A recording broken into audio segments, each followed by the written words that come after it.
Hello, everybody. It's really good to be here with you. We have a special edition of the Nature Journal workshop for you today. We have a special guest. Well, hello there.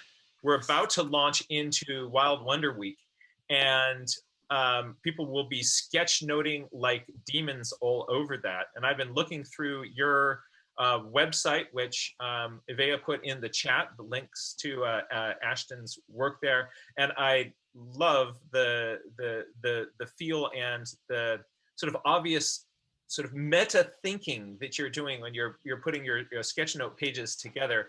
It's really fun to kind of get a chance to be inside your brain and look at those pages. And I'm really happy you're here to help us think about information on our pages. This will feed directly into the sketch notes that everybody's going to be taking this coming week.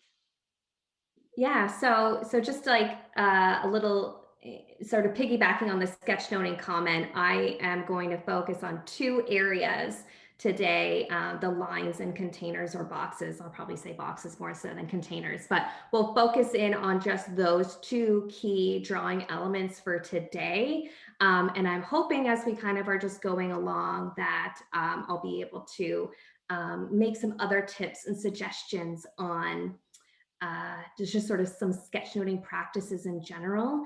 I learned about doing graphic facilitation and graphic recording work as a facilitator first for a few years within the nonprofit family and early childhood education space. So I came from, I learned about facilitation through my work as an early childhood educator.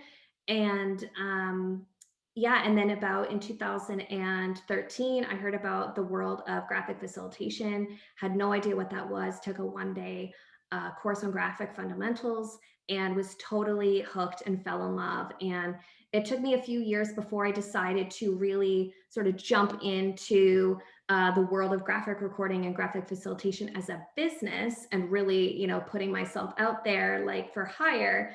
But those few years in between there, I would work kind of randomly when, you know, friends and facilitators would bring me along. But yeah, it was like late 2016, early 2017, where I was like, okay, I'm going to actually do this and create a business around graphic recording. And just for some definitions, I say graphic recording, not sketchnoting. The way that I differentiate the two is who you're listening for. So it's a very similar skill set that you're using as a sketchnoter or a graphic recorder. But as a sketchnoter, you're more so listening for yourself, or you're capturing for personal reasons. Whereas a graphic recorder, I'm looking at things through more of a facilitation lens, or, you know, Brandy Egerbeck has this like nice drawing about listening, thinking, and drawing are equal. And as a graphic recording, I have to listen and think as I'm representing information from like a holistic perspective or from a group. What am I listening that the group is going to want to take away, and trying to make those judgments in real time in terms of what I'm going to reflect on the page. Pre-COVID, I would do this on giant piece of paper and travel all over the world to do this. Now I just do it digitally at home, which is great too. So, you know, just because I know there's some sketchnoters here, for me, that's how I differentiate the two. You know, people call me a sketchnoter and I don't get all bent out of shape about it. You know, if I have an opportunity to stand on my soapbox, I will kind of help define it for people. The other world is graphic facilitation, where it's more purposeful with facilitation practices involved. So those would be like strategic planning sessions, brainstorming, where there's like groups of people, all their voices are being put together through a very specific facilitated process. So that's how I kind of differentiate the three. But so hopefully that's helpful from that perspective. But yeah, I live in rural Nova Scotia, Canada, on the East Coast, and I have three kids: a 3-year-old, a 5-year-old, and an 8-year-old. And I was very excited when I met John to tell him my children's names because I knew he would appreciate them. I have a fern, I have an asif, which means the harvest, and I have a salix, which is Latin for willow. So we're in good company here with the Nature Journals journalists today. Yeah, so maybe I'll just kind of point out two things as well. Is there, if you're interested in the how my brain thinks as a graphic recorder, there is a YouTube video. If you search "Let's Sketch Tech," I can put it in the chat here later. Inside the mind of a graphic recorder and my name, you'll find a YouTube video. It's an hour long, but I take a TED Talk and I break it down section by section, and speaking through how I made the decisions that I did in the moment. So if you're kind of wondering, like, especially if you're a sketchnoter, like how to kind of make those decisions as things are happening, that might be a fun video for you to check out. As well as I have a visual communication method ebook. It's free. You can download on my website. You have to subscribe, but you can always unsubscribe. Don't worry about that. But you can go and hop on and grab, if you're interested in these concepts and how to take drawing and use them in different settings.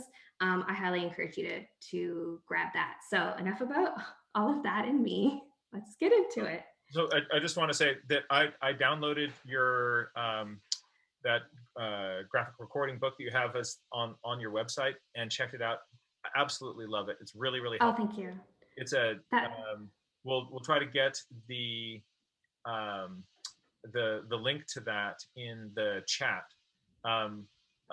So I guess if people go to your website, they can get to that. But I recommend people check that out. And yeah, it's just on my front page just there. Put in the link to that. Watching Ashton's presentation on doing the sketchnoting might be a good thing to do pre-Wild Wonder. All right. I'm going to disappear. Thank you again for being here. Awesome. Great. Well, hop on at any point so I don't feel like I'm talking to myself. I love it. All right. So John, when we were prepping for this, when we had a voice chat a couple of weeks ago, and we were talking about this workshop, a word that he said was metacognition. And it's a word that I haven't thought a lot about, but it's like always in the underlying or like the underground of what I do. And when he said that, I was like, oh yeah, I'm gonna bring that forward as, why are we doing this in the first place? And if you know a little bit about metacognition, it's about how we think about how we think and how we learn, and how to be really looking for those things to help us make those connections. So I'm hoping that some of the tips and suggestions that I can give you today can really help with not just like making your page look prettier or nicer, but it's about how we make those connections, and when we're being mindful about highlighting information. Because I guess like one of the questions I guess I didn't answer yet from John was like what I'm really passionate about. And the answer is around helping people learn, helping people have like long-term memory of information. And I'm very picky about who I work with around, if they want to just hire me to draw a pretty picture, I'm not your person to do that. I really like working with people who care about their audience, they care about the information and how that's conveyed and how it can help people remember it. And from that lens as well. So I'm really passionate about helping break down complex information into easy, digestible, simple to understand way. And I think drawing is a powerful tool to do that. So yeah, so that's some philosophy. I got a little soapboxy on a podcast I did the other day, so I'll try not to get on my soapbox too much today. But if you want to chat about any of that stuff, I'm happy to, or if you have any questions. So if you've checked out the workbook, there's a few pages in there I will just bring to your attention.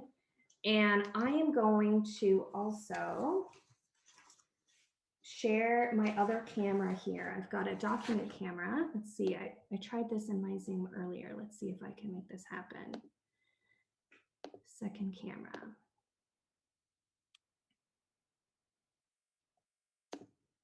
Don't want that one. There we go. Can you see this? Can you see my hand here? Yes. Awesome. Thank you for that. And I'm going to pull up the chat just in case there's anybody who needs to say anything. Cool. All right. Can you still see me though? Am I still kind of here a little bit? Okay. Yes, we see both you and that page. So, and we're good to go. Awesome. Okay, great.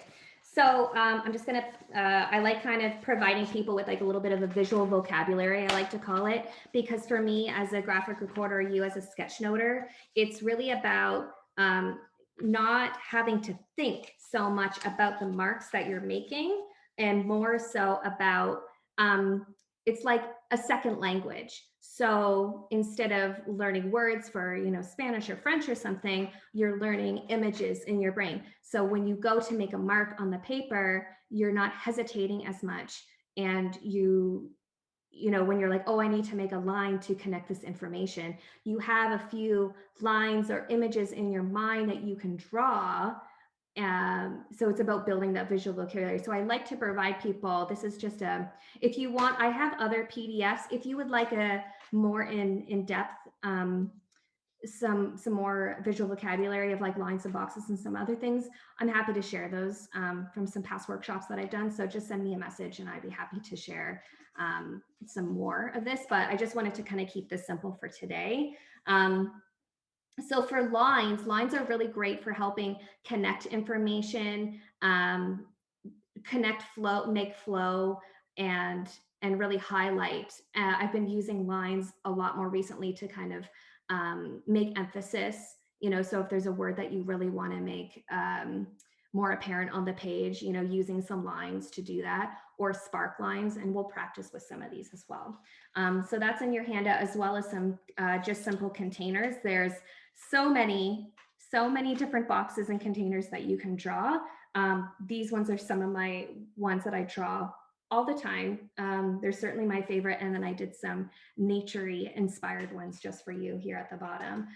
So different types of speech bubbles, documents, signposts, frames. But there's so much opportunity to be able to use boxes to encapsulate, to shift information, to kind of keep it separate or independent, and allow it to make it so that your page doesn't get too cluttered, because you might not be able to see, you know, if everything's just there without a few boxes, it might be hard for you to differentiate what goes with what part. Yeah, awesome. So, and then we're going to practice some of these as well, but I really like using boxes and lines as well to kind of like create this silhouette effect and bring, I guess the topic of this workshop is helping make things pop off the page. And I think using simple boxes or lines, images in behind and simplifying them like this can really help bring your page to life a little bit as well. And this one is like combining the two. So this is a little bit extreme and maybe a little bit too much for some things. But I have a how to draw titles book, and I pulled this page from that book. I have a vocabulary in that book, and I thought it was really fun because I had lines and boxes all in one. So yeah, it might be a little bit much depending on what you're doing. You might want to just use it for a title or something, but you can you can start to combine these elements together to really help elevate your information. So just very quickly kind of going through some of these pieces. But yeah, and there's a practice sheet in there, which we're going to start going through right now, of just drawing out different elements from the vocabulary and kind of piecing things together. So do we have any questions so far?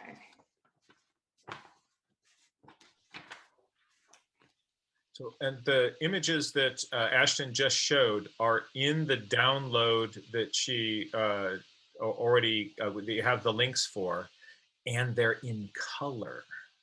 They are, yes, yes. So, I didn't print this in color. Check those out in the link. Awesome, thank you for that. I got a message here. It's a direct message, so I'm not sure if I'm supposed to read it out loud, but it says that they said something that it looks like infographics. For me, infographics is a little bit different because most infographics are digitally designed.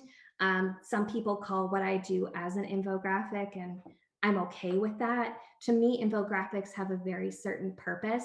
And when I'm a graphic recording, I'm very like in the moment capturing, or you as a sketchnoter, in the moment capturing. It's like in moment capture versus very specifically designed to educate about a certain thing and have the information there presented in a very like clean in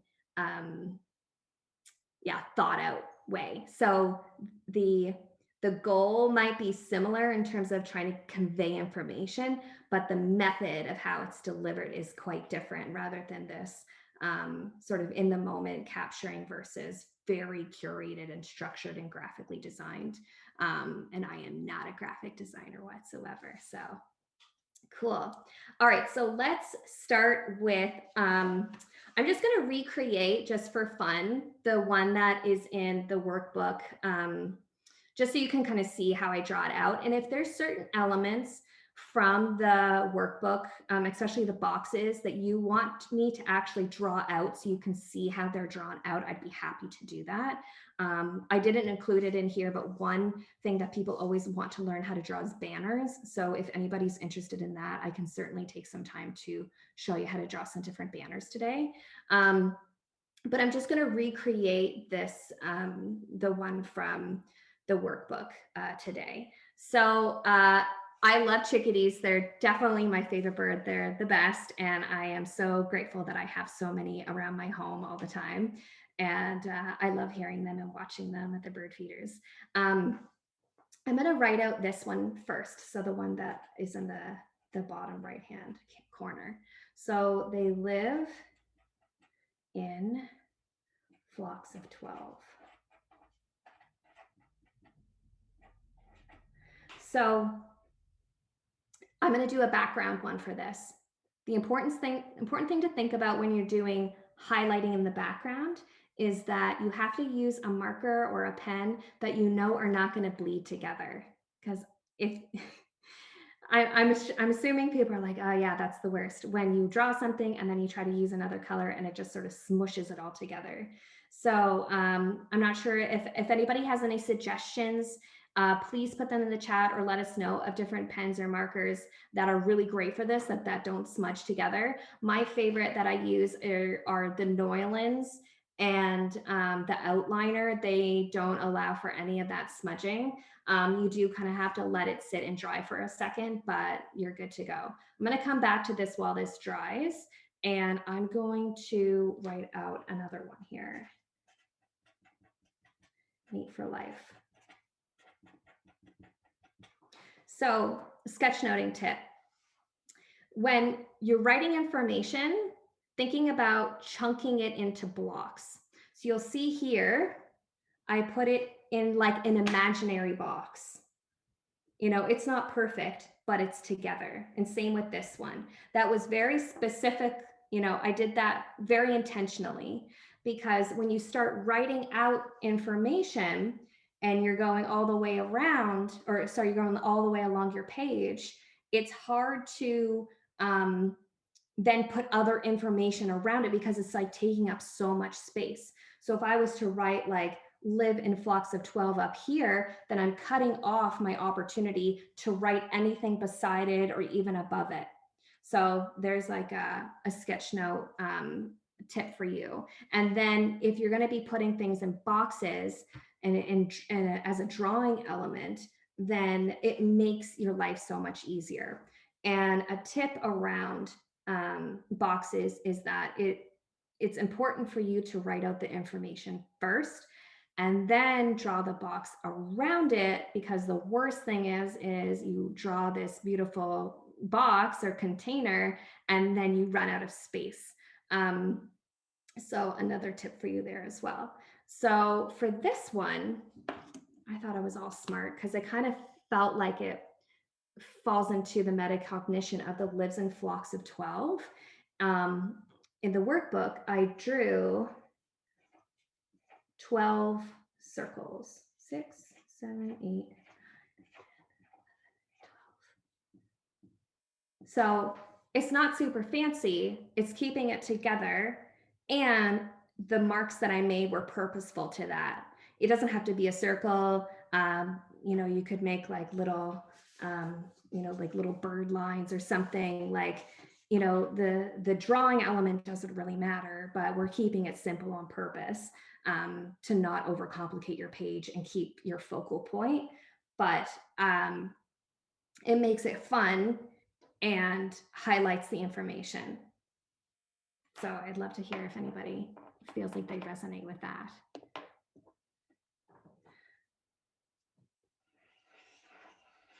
The other one here I'm doing is just this little spiral and a little wavy line up to his little heart that kind of reflects like the mate for life. I could even draw a little heart. It's a bit smudgy because I printed this one, but you get it. And when you're highlighting in the background, it's very purposeful in the color that I chose as well, because you're going to want something that's not going to overpower or take over your page. Right? So you want something a little bit lighter in color. And purple's my favorite color, as you can tell from my purple wall that I have here. It's my favorite. So anytime I have an opportunity to use purple, I'll do it. Hides food. I'll write out some of these other ones.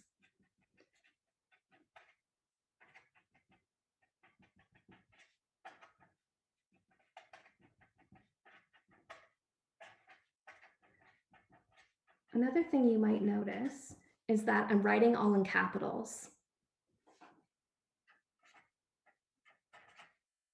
And this is a personal preference. I like writing in capitals. I can do it really quickly now. I wasn't a fan of my lowercase letters, so I basically just abandoned them and went all in with capitals. And in this like weird also kind of way, my father only ever learned how to write in capitals for some reason, and he didn't finish school. And there's something really endearing about his hand lettering. It's extremely distinct, and so I almost feel like there's this like sort of like connection for me there as well. But that's my personal preference. Obviously, like hone in on whatever style that you're going to choose. But I just wanted to kind of point that out, as some people might think she's only writing in capitals. Why is that? But that's my own unique style. Live in tree.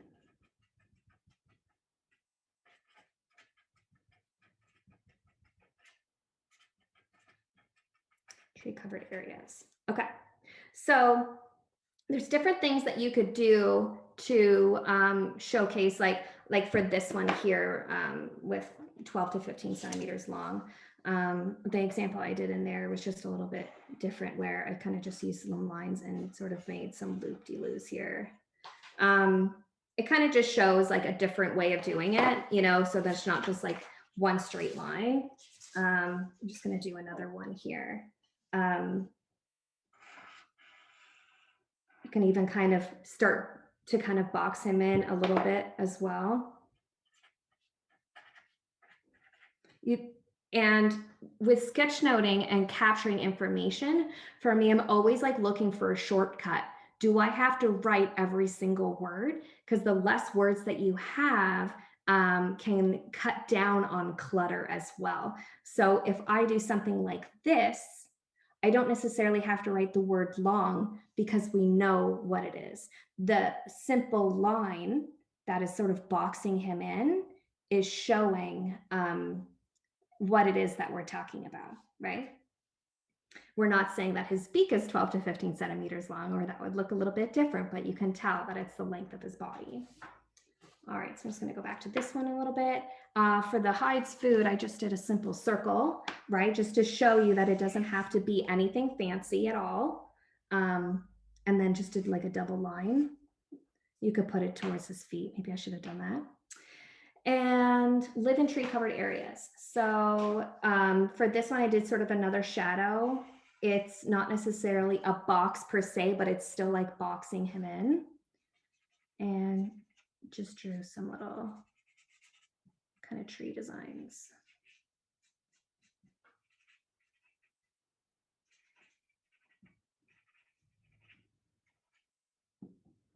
And I did a little typo. I'd love to say that I did it on purpose, but maybe able to do at the end here. I'll show you my hack way. But or maybe I have one right here. Let's see. If I don't, then I won't. No, not right now. Okay. So what I like to do is I keep like plain mailing labels with me. And then you could sometimes you can get them really small and you could just cover it up. But if you make a mistake in your, on your paper and you've done it in ink and you can't go back and erase it, you could just cut out a little white mailing label and put it right over top and then just write right over top of it. And because white mailing labels, they are paper on the top, they're not shiny, so you can just write right over top of it. So just another hack for you. We have a raised hand. I'm assuming that's somebody who would like to say something. So, since that's not exactly a mistake for me, because it just looks like you just combine the I and the V, and then you could just make it look like you purposely combine them. There you go. Thank you for that. Looks like everything is combined. No, I appreciate that. I love that. I love that sentiment. I think staying positive and embracing every mark that you make, whether or not it was purposeful or not. I love that comment. Thank you for that. Ashton, there's a question in the chat. Someone is asking if you could repeat the name of the markers that you said you were using. Absolutely. Yeah. Let me just finish this one, then we'll go on to another paper and get some more engagement here. So speech bubbles, I love them. I draw them all day long. But I probably should have shifted this like up a little bit more to kind of make it look like the point was actually at his mouth, because then it would make that information connect there, but that's okay. Yeah, so this is like the one from the example. Yeah, so the markers that I use are a Germany-based company, and they're called Neuland, Neuland. I can put that in the chat as well. And the great thing about these markers in particular is that they are very sustainable. So you can actually take the tip out and replace the tip of them. As well, you can buy ink for them. I think this is the exact one. I use this one all the time. You can buy the ink for them and fill them up in the bottom. So as long as you take care of the body of this marker, and they're very durable, as long as you take care of it, this marker could last you your whole life, because you just can buy the ink and buy the tip separately. So for today, I wanted to make sure I had really crisp black lines here when you're writing small. So I replaced the tip of this one, this black outliner in particular. And they have them in many different sizes. Now I just feel like I'm a promotion for Neuland, but they have them in lots of different sizes. So they have a big one, which is very big. Make a mark here. You can see that line. And they also have one that they call the art marker, which if you're really into brush lettering, they're really great. So I'm not really great at brush lettering, but it's my attempt for you. Yeah, so they've got this beautiful sort of paintbrush tip. And I find that these ones wear out quite often, so I replace the tips on these more often than I do any other of the other ones, if you want kind of those crisp lines. And they come in like many colors, and you can actually combine the colors and make your own if you don't have a color that you want. So you can just buy the inks and mix them. I haven't really done too much of that, but yeah. Are they opaque? Not so much. They're pretty color heavy. The nice thing about them though is that they are water-based, so they don't smell, yay, and they don't bleed through paper easily. So a very, very thin flipboard or flip chart paper, it might, but it's rare that I've had it bleed through just like a regular piece of paper, as you can see. it would take a pretty thin piece of paper, which is really important to me when I'm doing it on large. Yeah, cool. So does anybody have any questions or suggestions or things that they would like to talk about in terms of lines and containers? Are there any other examples that you would like me to draw out from the visual vocabulary, or would you like me to walk through a couple more? I'd love to hear how people would like to spend the rest of our time today. I would love, this is Jack again, I'd love to sort of see some of your thoughts about dynamic ways of using arrows and arrows as signposts and arrows as pointers. Do you want me to draw out a couple different examples? I like the ones I saw that you did. That'd be fun to see how you construct them. Yes, so there's science, thank you. This is a great question. There's a science to an arrow. So I'm gonna do a simple one first. Okay, so you're gonna draw a rectangle, but you're gonna leave one of the sides open. Okay, just move my chat here a little bit. Okay, I'm gonna leave one of the sides open, and you want these to be pretty equal. You can see they end at the same spot. And then we're just gonna play connect the dot. You don't always have to do this, but let's just do it while we're practicing. You're gonna put 2 dots, one on either side, and you want them to be relatively the same distance apart. And then you're gonna have an imaginary line in your mind and go from the middle of this box and go down, and then just pick a point. Doesn't really matter, but it's going to be in the middle and down. Okay, and then you're going to play connect the dots. So you're going to go out and out, and then to the point.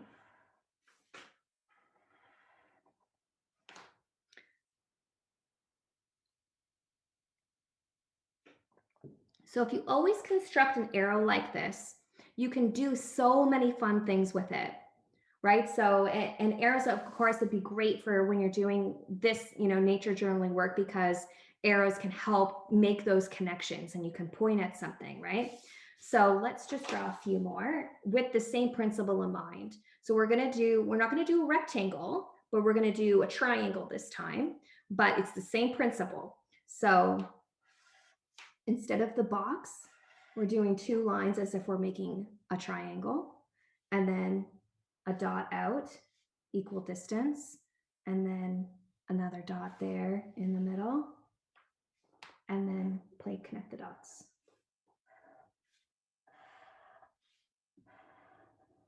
Like that. Let's go a little crazy. Let's go a little crazy for this next one, okay? So we're gonna do like as if you're making a J, but don't make the whole J. So just follow along first.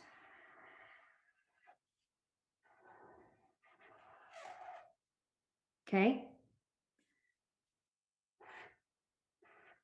Out, out. And then if you still need to do your point, there you go.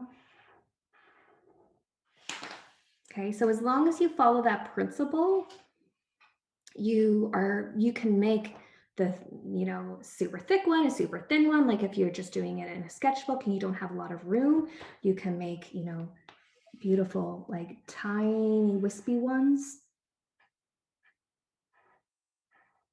like that. And of course, a line with a point will still do. And you can jazz up a line with a point if you want to do kind of like a arrow that has, I don't know what's the thing that you call at the end of an arrow, like for archery. Someone can put it in the chat or shout it out. Arrowhead? If you do. Arrowhead? Arrowhead? Is it an arrowhead? Or no, like the feather part. Oh, the fletching. Fletching. There you go. To draw the fletching, can do another little triangle there at the bottom and a line, and then diagonal in. And then you can put lines in it or whatever you want to do with it. Just kind of make it fun. Is that helpful, Jack? I love walking people through arrows. I had fun. Yes, I like your ...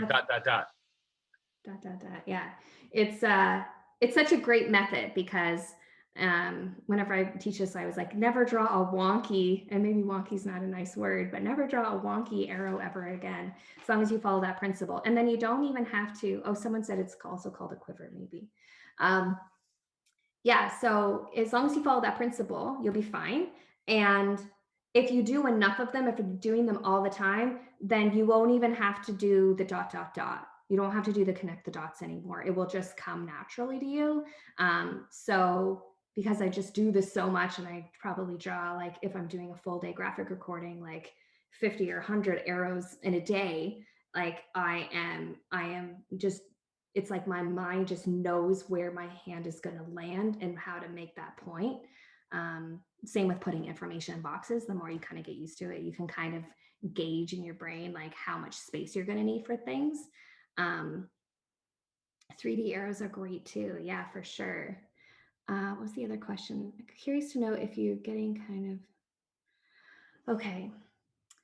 If you're getting kind of a lot of information at once, is there a way you organize it on your page as it's coming out if you don't really have an idea of the outline of the class? Or if one of those things where the organization might be more of a post hoc? Okay. So, all right. So if you don't know what's coming, you can, if you want, keep notes on the side or use sticky notes. So when I was always doing in-person work, before I started, I put my paper up. Usually I do my title because I like making nice titles. And then I would just throw random sticky notes all over the board. You could do the same thing in your notebook, or you could have them close by. And then I would make notes on the sticky notes very quickly, but I wouldn't know if I was going to commit those to the paper or not. So you also give yourself the freedom that you could end up throwing them all away, recycling them. But that's a tip that I have used and that I have taught people as well, is just make some notes or put them on stickies. And then if you're doing like a day-long thing or something, or a 60-minute class or whatever, then you could decide, okay, how much time do I have left? How much do I want to have done by the end of this class? Then maybe about halfway through, you decide, okay, I'm going to start making, I call it committing to the paper. I'm going to commit to the paper now. I'm going to decide from these sticky notes what has come up already and be transferring that over. So I hope that's helpful. Sometimes people will send me information that I can do it after. That's certainly a thing that I've been doing more now that I work digitally. But if you have any other questions about that, I'd be happy to answer them. Not the part you were talking about, Jack, was fletching. Okay. How do you study ways of writing? I try to do bubble letters to make my page more exciting for titles, but my bubble writing is ad hoc and weird. Yeah. So I talk about this a little bit in the title ebook that I have, but what you have to decide is how you're going to make each letter. So if you're doing like a bubble letter, I know is everybody okay that we're kind of getting off topic of the lines and containers? Is that okay? We're okay. Loving it. You go. Okay, I'm okay. I'm okay with it if you're okay with it. We're having fun. Okay, awesome. So yeah, so let's just do ABC. So I like doing my A's like this.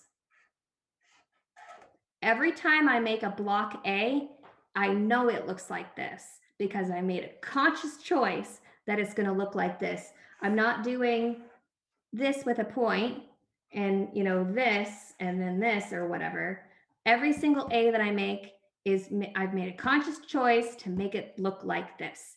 Some of them can be a little bit more tricky because, like a B, for example, I try to go about halfway. Sometimes I don't always go, halfway with the bumps there, but generally speaking. So in order to kind of create that consistency, you kind of have to go letter by letter and decide how you're going to make that one every single time, and just like go back as if you're learning letters when you're 5 and 6 and choose how you're going to make that mark. I hope that's helpful from like a bubble letter or I call them, when I do it like this, a block lettering perspective. But at the end of the day, it's also practice, because I've drawn this A thousands of times probably at this point. So I can draw that very seamlessly without making too much of a mistake. I don't know if anyone has seen this guy online called Mr. Doodle. He's incredible. Like, his paintings are selling for like millions of dollars, and they're just doodles, not just doodles. But I really like watching some of his stuff on Instagram, because when he makes a mark, it's seamless. It's like he knows exactly, like his whole body is trained to make those doodle marks, and knows how, like, the perspective. Anyways, you'll see them. And I don't think people have a certain amount of appreciation for that type of work unless you have tried it yourself with that consistency level. It's like, I know when I make this arrow, right, that it's going to be a perfect point when I put, when I make that mark. So it's sort of like practice, consistency, and then it's like this brain training, this like brain and hand kind of connection training, so that you know you're going to make it that same way every time. S is like the hardest. I wrote a blog post about the letter S like years ago, and it's probably terrible, so don't go back and read it. But I'll show you how I like to draw an S that's like fairly consistent every time. So when I'm doing a block letter, so I kind of do it bigger on the top and smaller on the bottom, so it looks kind of like lopsided, and then out and around like that. Sometimes I don't always get the top fine, but it's like general. It's harder when I do it slower here. Yeah, sometimes like to try to keep that like consistency of thickness all the way around can be really tricky, but that's kind of how I lean into S. S has always been the bane of my existence. I'll show you a trick I learned about the drawing. Jack, were you telling people about drawing straight lines yesterday? Did that come up? I hear a comment about that. That's right. Yeah. Yeah. Sometimes, my parallel straight lines, sometimes my little lines get jiggly and wobbly, and so yeah, for me, what I've learned is the hesitation.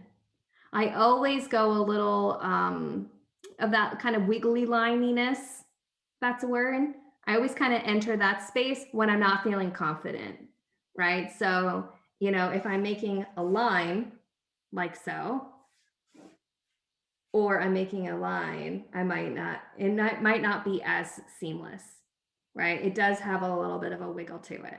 But if I'm like, I'm making a line, I got this, it's different than, I think I'm making a line, I don't really know, I'm feeling weird about it, right? So, which feels like weird to be talking about. I feel like I'm going into like psychology of line drawing. But that's been one learning that I have experienced through not just lines, but kind of drawing in general. Is that sort of like when you decide to make a mark, just go for it. And that hesitation is what kind of creates that that aspect that might not be kind of what you're going for. Circles, yeah.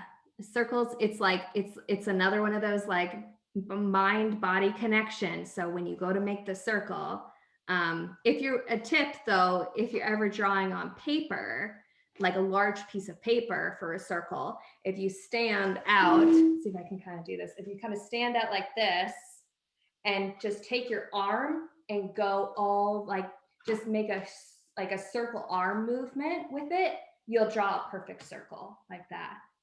So I try to do it with my wrist. It's a little bit trickier, but you can kind of do that from like, or if you're just doing like a half circle, you can kind of go like that. Your arm has to be straight out and doing it, and you can't bend it too much. Oh, where'd my chat go? Cool. But our paper's not that big. That's true. I know about your picker. I know. You could try it with your wrist. Try it. But yeah, for me, it's just like a mind-body connection. Like when I do speech bubbles now, maybe I won't be able to do it. I usually start with one side and then I go to the other side and then I do it. And it's like my brain is just like trained to draw it quickly. And because for me, time is of the essence. So I have trained myself over time to draw things extremely quickly, whereas you may have the luxury of time, which is great. My suggestion would be to like not overthink it though. Cool. Were there any other questions that I didn't answer that I missed in the chat? I want to get to those before we stop, but I can't believe like we're almost up at our time. Like that went by really fast. If there's any other like burning questions or anything that you want me to kind of go through it all before we end for the day, because I like to be mindful of people's time. Oh, your banner idea might be interesting. My what? Sorry? Your banner idea. Okay, yeah, let's do that quickly. Okay, sorry, chickadees, you didn't make it. We still love you, little guy. I printed off a bunch just in case. Okay, so for a banner, you're gonna kind of go, let's do a rectangle one again. So draw a rectangle, we're just gonna do a straight one for now. And then you're gonna think of like a sideways M or a W. I can't see what I'm doing here, I'm here as well, okay. And you're gonna start about here. So you're gonna extend it beyond the banner. So just, you can see what I mean as you're following along here. So I'm gonna do my M or my W, and then we're gonna extend it. So it's going beyond the box, and it's also going in here as well. So let's do one on the other side. So a sideways M or a W. And you kind of want them to be relatively same in size. Like a banner's not supposed to be really rigid. For the purpose of doing this example, we will do it, but you kind of want them relatively just to start, and then connect these together, and then you're going to connect your corners like so. Okay, so if you're always, same with arrows, as long as you follow that formula, you can make a banner any kind of shape or size or dimension. So let's do a little bit of a wave, and you want to kind of follow the wave. We got that. And I'm not going to make my M or my W really rigid this time. I'm going to give it, I like to say I give it a little energy. So I'm going to give it a little energy. So you'll see what I mean here. And I'm going to do one on the top this time. And then line down, down, corner, corner. So if you're going to make a banner that is like a little flowy like this, it's a little bit more tricky to put your information first and then your box around it or your banner around it. So you could always make it a little longer than you think you're going to need it, and then kind of judge it on that. Or if you're doing it in pencil first or whatever, it's not such a big deal. But yeah, so hopefully that's helpful. So, okay, mindful time, 2 minutes. Okay, so mind mapping. For me, mind mapping is it's a process, it's awesome, but it's a very specific way of capturing information. I use mind maps sometimes if I'm looking to describe the information in a way that the mind, like it's a very specific formula. This information, then this information branches out, and then it branches out, and it's like all related into the thing. It's very specific methodology. As a sketch note or as a graphic recorder, you don't have to limit yourself to a very specific methodology. Most of the time, I'm very popcorn style. I'm capturing kind of, here's some information here, here's some information here, and then I might like loop it together with some lines or something, or just keep it kind of popcorn, but make sure I have lots of white space. So it's just a certain methodology. It's great and it has a very specific use and purpose, but you definitely don't feel like you need to follow the confines of that if what you're doing doesn't really lend itself to a mind map format. Cool. Sweet. Okay, I think we're pretty much up at our time. Jack, anything else any other things that we should wrap up with here? That went by so fast. And I apologize, I was a few minutes late. Oh, no. You were on time. It's just that I wasn't, I was looking for your name in the spotlight and didn't, I was thinking, oh, you're not here yet. Gotta stall. But I'm glad we got a little behind the scenes emailing. This was absolutely delightful. This was absolutely delightful. Thank you so much for this.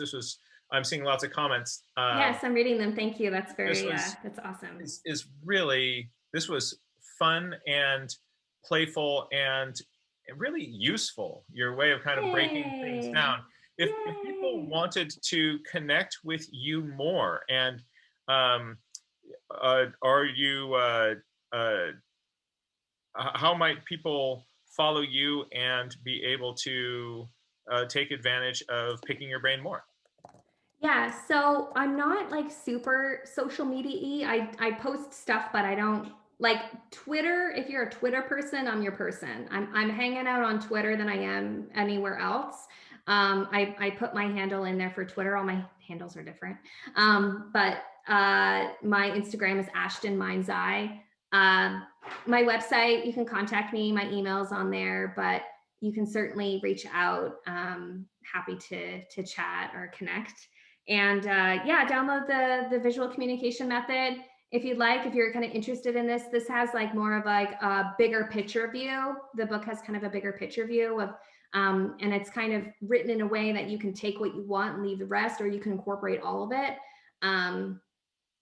Yeah, so I'm really glad. I'm just reading through some of the comments as well. That's really great. I'm really glad that everybody found it really helpful.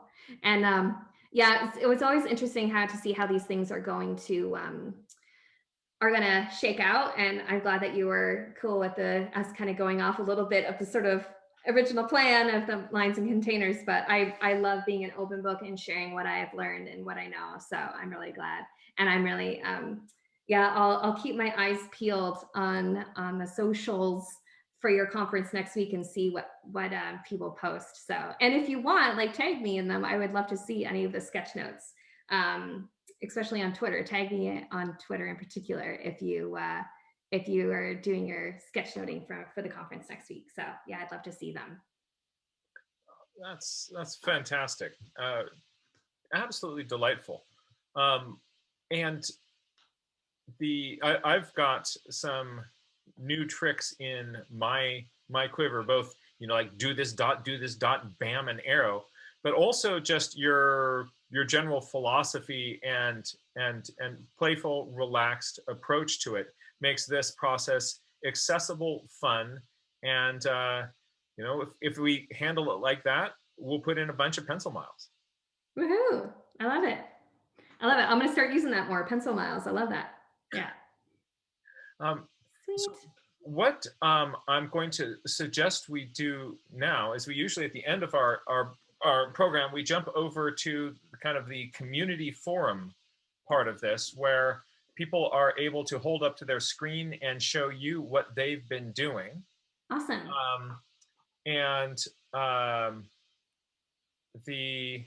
So let's see if we maybe I should let me stop sharing. Yeah, I guess there I we don't go. need to be doing that anymore. What we'll do then is if people want to share something with Ashton, or have a question you want to directly ask her live, we can do that. If there are pages in your journal that you think Ashton would be interested in seeing, we can share those as well. Other people may also just be showing us, here's some latest things from my journal, and you can kind of get a sense of what's up with this nature journaling community. So Awesome. We're really happy to have you in on this. So if you would like to share something, please just hold it up to your screen and I will know. All right, we're going to start with LK and then jump over to Natalie. So LK, you're live.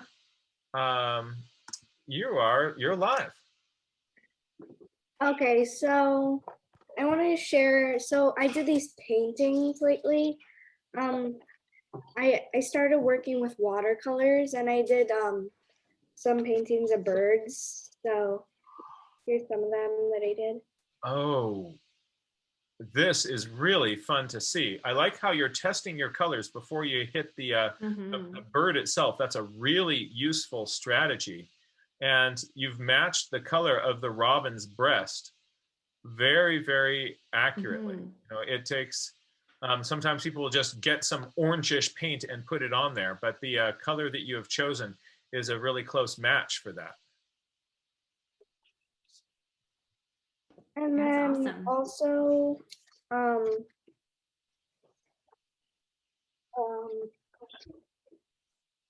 so here's some sketches I did with,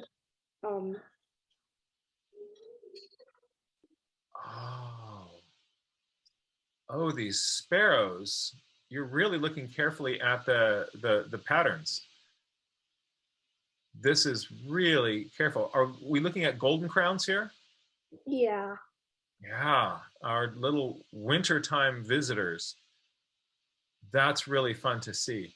I like how you're also doing different angles. Notice that LK is zooming in and some places zooming out. We've got top view, we've got side view, enlargement of the head, distant view. So those are really useful strategies for journal pages. Yeah, and then I have this really interesting book that I got. So it's this big book on raptors. It's like part field guide in the front, like with the pictures. And then you can go each, and then on the last other pages, it talks more about the bird. And it's all on raptors. And it's really interesting. That's really cool. LK, are you kind of doing a deep dive into learning about the local raptors in your area? I'm just looking at interesting raptors that I was seeing, and I found this bird called the bat hawk, and it's interesting. It's a really good book. What is the name of the book, and could you hold the pictures up so that we can take a look at those illustrations?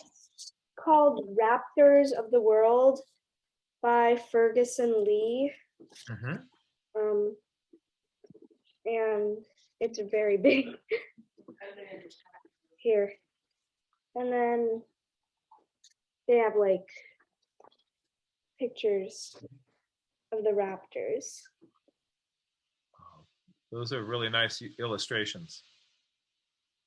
What a great thing to study from, and how nice to have one that kind of gives you kind of a global sense of all these birds, not just the ones that are right close to you, but you know, how are, you know, that it's, if you've ever seen a sort of illustration of an auger buzzard next to a red-tailed hawk, you'll see that very often kind of international comparisons gives you some more insights onto birds.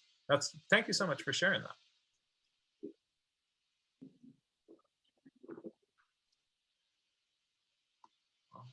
Thank you.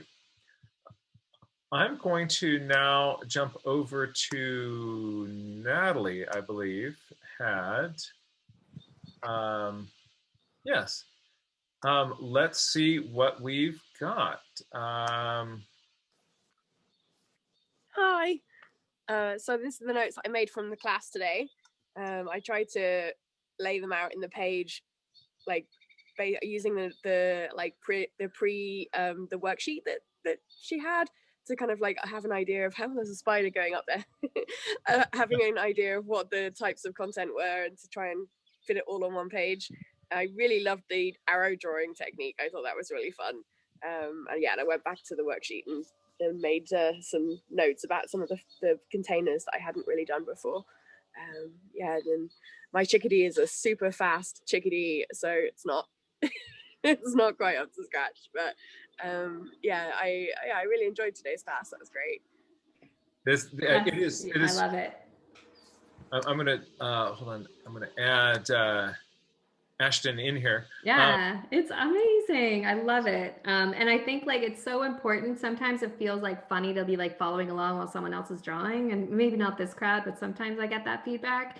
But it's like really, you're really solidifying. It's like helping to solidify that visual vocabulary. So when next time you go to draw a banner, you've already drawn it before, right? And the next time it will just get more and more fluid and more easy. So yeah, no, I love that you have like a sketch note of the whole session. It's amazing. I would love to have a copy of that. Maybe you can send me an email if you're comfortable with that, but I would love to have a copy of that to keep in my portfolio. And yeah, Absolutely, it's amazing. I love it. Thank you for sharing. It's amazing. No worries. Thank you. Thank I also you. wanted to share, after the last session I attended, Jack, I bought the Bic Atlantis pen that you've been using, and it's really fun. It's super smooth, and yeah, I'm loving it. Oh, that is really nice. That is, it's nice to have a tool in your hand that feels, it just sort of feels right. You like the way it marks, just like we now know about the Newland pens. Yes. You know, getting the tool that feels right in your hand, feels right on the paper, is fun. It's really fun. Great. Thanks. Thank you so much for sharing that. Yeah, we regularly kind of sketch note all the ideas that we see, and so very often I think you may get to see some other collections from some other folks. Ray Bonto, so joining us from London. Ashton, I'd like to introduce you to Ray Bonto.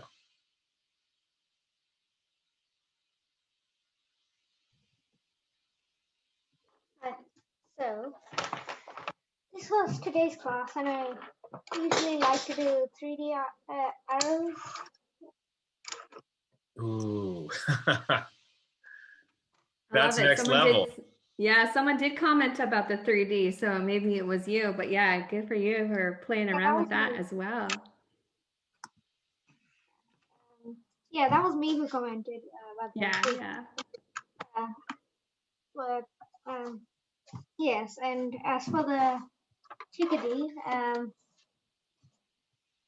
decided to draw the line through it because I know people usually measure it from beak to tail, and I like to simplify centimeters to decimeters if it's 10 or so 1.2 to 1.5 decimeters. So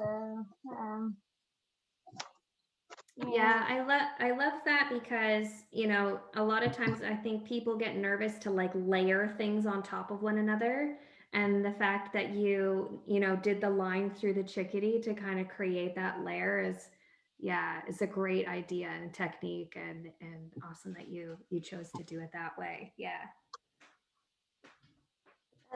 And and I completed the heron drawing.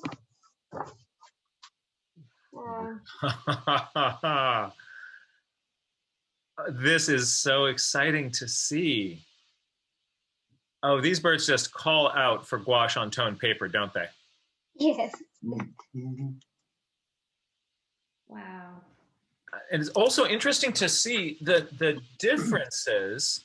I'm going to just make your screen slightly larger here. Everybody check out the differences that Ray Bonto has observed about the coloration in the bills here.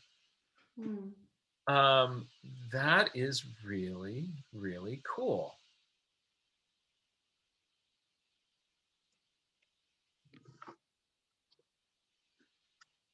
And today, I went out.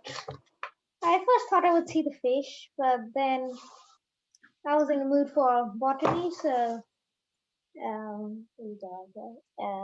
suppose. Okay. Yeah, I did one. Yeah. No, it is. Oh. This is, I mean, look at, I'm really interested to see the angles that you're you're documenting the petals at the angles that you see them. That is, and that approach with gouache, we're really getting dimension in those petals. I'm going to bring the mad botanist in here on this. I just want to know more. Like where did you find them, and what did you see? And I just want to know everything about it. Can you tell me more about your adventure with these petals, please? Yes. So there's a playground, and on the side of it, there's a garden of plants running along the side. And there was this very strange one. And also on the other end of the pavement, they have this little roundabout with, in the middle, there's just soil, and they've got a few flowers that grow through the seasons. I mean, it's just a natural thing through the year in a little circle.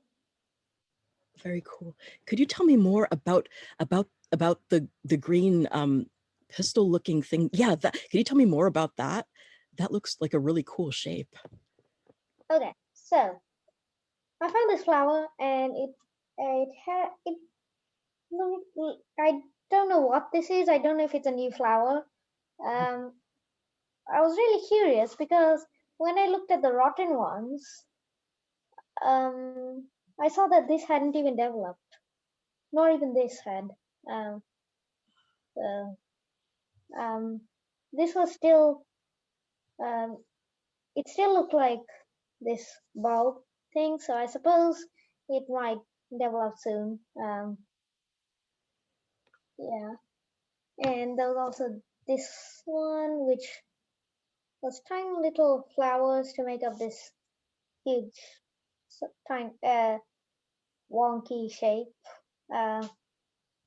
And so that's one flower is thousands of tiny little flowers. And the leaves were a little velvety with some white pencil. I mean, you need to put them, but yeah, it was super interesting. Yeah, and this is, it would be fascinating to follow that through time, to visit it at another time. And, you know, the more you start to pay attention to the plants around you, the more you will see in every plant. And they just become as fascinating as you see, as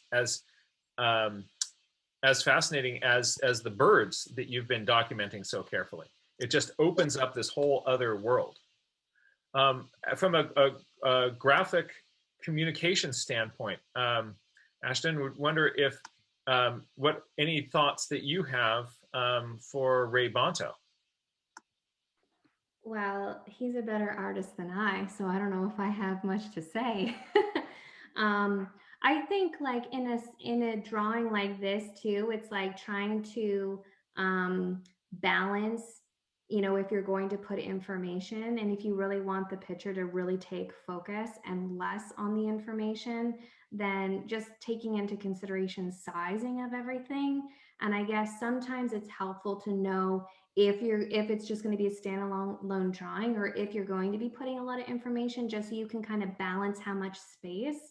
I think one thing is like the invisible art or the invisible drawing element is white space.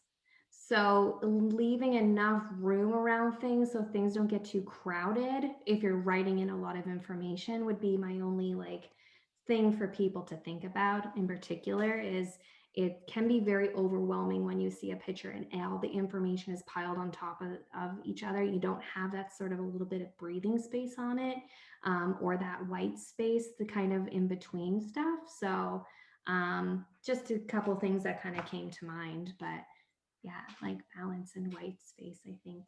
Hopefully that's helpful. Thank you. Thank you. And it's also just, you know, graphically, the way that color palette comes together on that brown toned paper.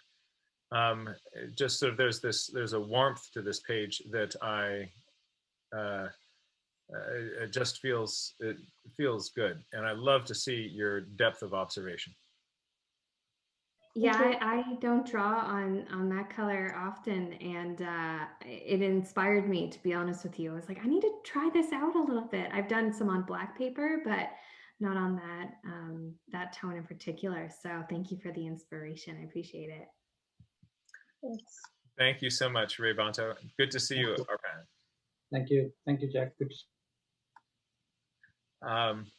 I'm going to now jump over again to the gallery view, and if there's somebody else that would like to, I'm going to bring Nell Hecht in to join us here. Nell, thank you so much for joining us. You are live with Ashton. Good. This is for Ray as well, because I love using the tone paper. And where I go walking every day, let me see if I can get this. There are about 4 great blue herons on the route that we go around walking. And the other day I really got into the footprints. The great blue heron footprints are about a size 10 wooden shoe. They're huge. And every time I see them, I put my foot next to them and I just can't believe how big they are. And I thought of you since today you finished your picture, which is lovely. And there are an awful lot of footprints that we have in our area with the raccoons, because we did a thing on raccoons just recently. So I can see there'd be a lot more room if I put probably some of the things in boxes like we learned today. But in terms of the raccoon prints, what's very interesting to me is, and hopefully you can see this, is there'll be one that's larger right next to one that's a little bit smaller. And I was wondering if they actually had like mismatched, you know, if these are mismatched or if they're loping along. And I looked up, since you can't see the raccoons because they're nocturnal, it seems that the hind foot is bigger and it, you know, places almost side by side. They go alternating when they're walking. And the front hands are very dexterous. They have long, skinny fingers and almost like a thumb, like a human thumb. But you can actually see these in the footprints. And that's what I was trying to show when I was doing my journal page for raccoons. Oh, that is really, really fun to see. The those observations about the footprints are also really interesting. Well, it caught our attention because we see them almost every time we go out there, these raccoon footprints, but they're mismatched and they're side by side, and it didn't make any sense. And finally kind of drew a theory up. Don't know if I'm going to be able to prove it, but they're not loping along. You know, they're not jumping like a kangaroo rat or something like that. I think they're just very efficient in their gait. You know, each foot is placed side by side. I'm going to share a photograph that you may find interesting here.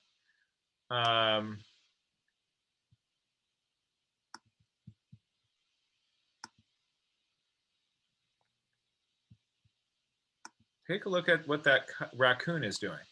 Mm-hmm. Mm-hmm. That's from our lesson last week. Yes. Yeah. Mm-hmm. There's that back foot placed right alongside that front foot. Mm-hmm. I think I got that idea from our lesson last time, because I've been looking at this for a number of weeks trying to figure it out. So thank you for that. Oh, that's really fun. So Ashton, if you were, say, taking notes on sort of collection of footprints, what might be some things you might be doing to kind of visually organize thoughts and ideas on the paper? There's a kind of an interesting thing going on here with the text boxes being different sizes, kind of that chunks things on the page. Yeah, I think like that's a great place to start and you know, maybe for your next one. Is it Nell? Yes, Nell? Nell. Yeah, Nell.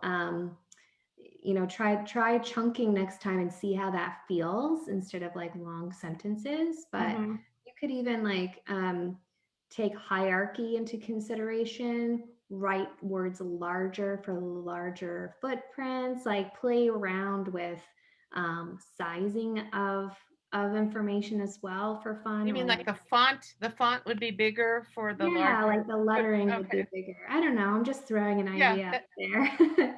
that's a good idea. Because like for me, because I've chosen to only write in capitals, I have to take hierarchy into account. So if I want something to stand out a little bit more, then I would write it in a larger, like I would write it out larger than, you know, something if it was more of a supporting piece of information, it would be smaller. Right. So you could take that into consideration of how big you write something instead of all of your writing be the same, because then it just it shows that it's equally important. It's all the same. But if you wanted to make something stand out, or you know, yeah, kind of help create that, you can use your lettering size to kind of help with that hierarchy as well. But I just thought, like, you know, with footprints in particular, it was some are big and some are small. I'm like, oh, that would be really fun if it was like big with big letters and like with tiny letters or something, would just kind of make it fun. No, I like that. That grabs your eye better too. Exactly. I'll try that. Thank you. Yeah, and make sure, like I was just talking about white space and making sure to kind of like, if you feel like you have too much empty space on your page, you probably have the right amount, is usually what I go with. So, and then because if you leave space, then if you're like, oh no, I got another footprint to add or something, then you have that opportunity. So kind of like that less is more perspective as well, of like, how much do you put on a page? Okay. That's really cool. And also, here's a fun thing about that big footprint that you found. Where Jack is going to be going. This one with. Yeah. So shortly, our friend Jack is going to be going to the greater Yellowstone ecosystem and maybe looking around marshes and damp areas there.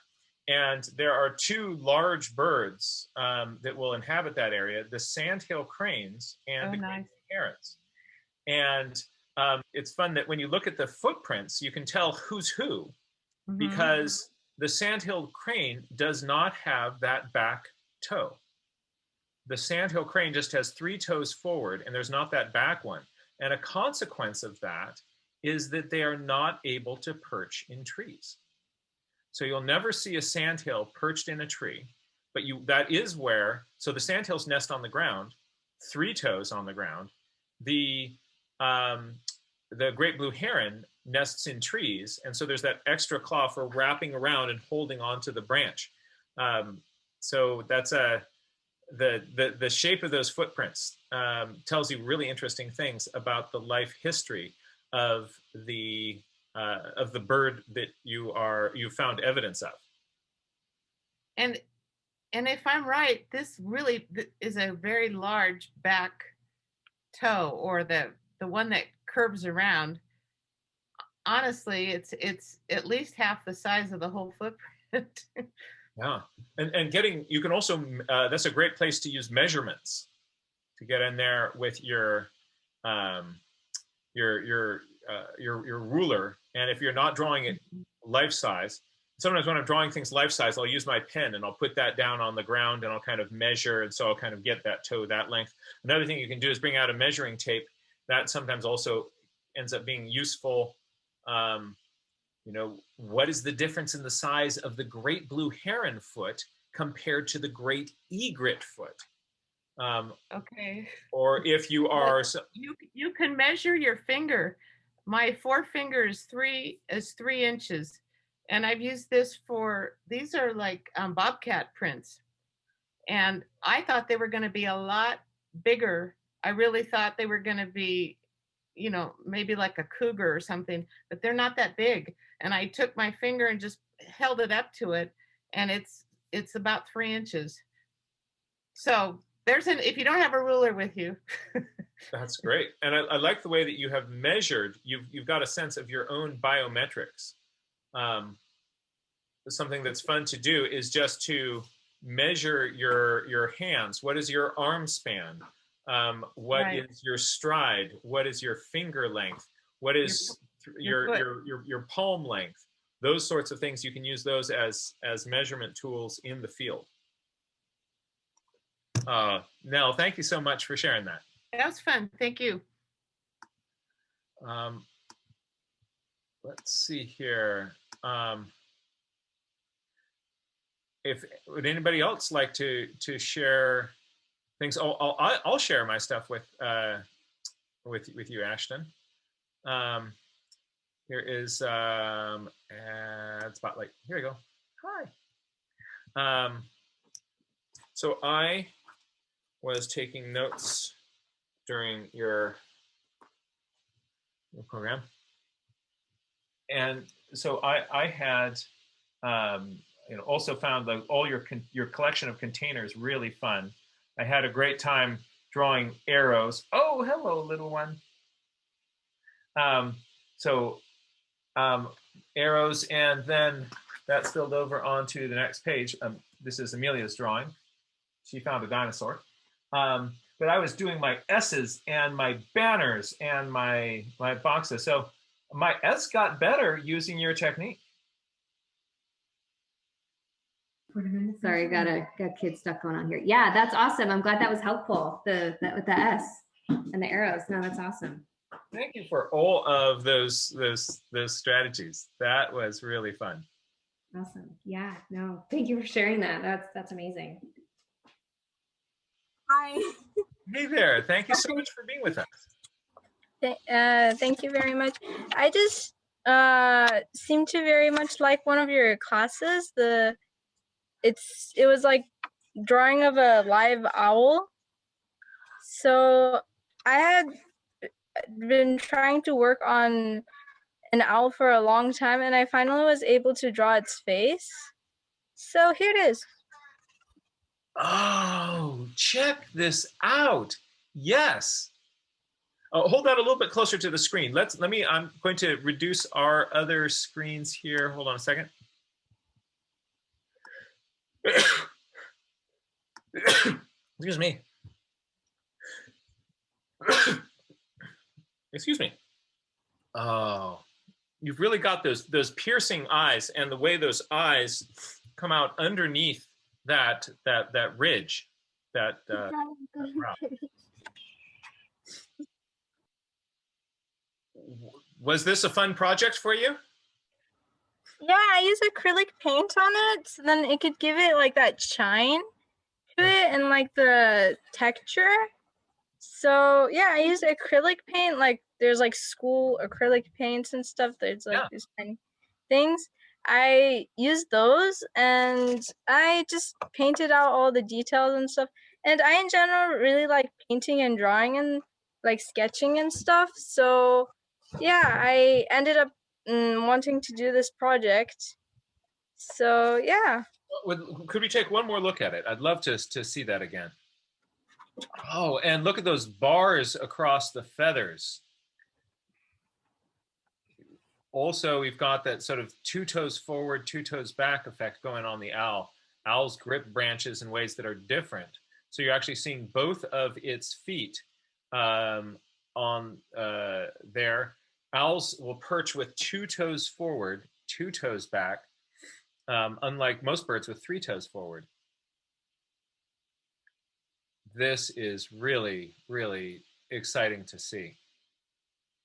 And your drawing has a real intensity to it. That stare of the owl, the gaze of the owl really comes across in that. Thank you. Thank you so much. Thank you. You're welcome. That was really exciting to see. Let's see here. I'm going to jump back to the gallery. Does anybody else have any pages to share, or Ray Bonto? Ray Bonto and then Cindy. Jack, I'm just popping in here. It's Ashton. I have to leave. But if anybody has anything that, any other questions for me, please feel free to contact me through my website or on social or whatever. But it was such a joy, and I'm glad that I was able to hang out here a little bit and experience some of the true essence of what you're doing here. So yeah, thank you again for having me. I really appreciate it.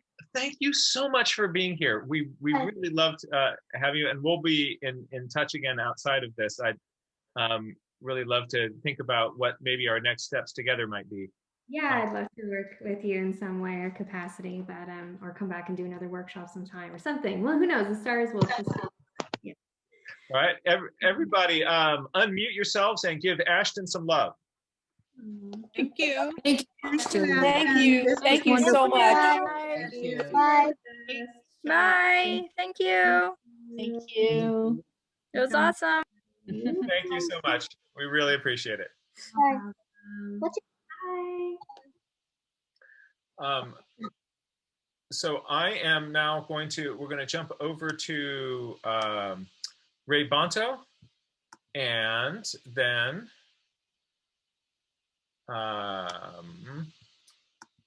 here we go. No spotlight needed. It's only a question. Okay. Yes. So it's okay. I have a spotting scope, but I just like to know stuff. But so, what zoom range of spotting scope eyepieces do you like? I don't really have a very educated opinion about that. I've basically gone with the eyepieces that came with the Vortex Razor scope, and I know when I got the Koa scope, I made some decisions about that. The larger the light gathering capacity of your scope, then you're able to kind of go up to, you're able to do greater magnification without things getting too dark. But you can put all sorts of different magnification on all sorts of different scopes. It's just that be aware that as you get to greater magnification, the overall image will become more dim. And sometimes it's nice when you're looking at the birds just to see those jazzy, bright colors. Yeah, and you know, I think your Kawa scope is, if it's the one I think it is, then it's zooming from 25 to 60. Should I grab it out of the closet? Are you talking about the Koa or the Vortex Razor? Koa. The Koa. Let me go grab it since you are curious.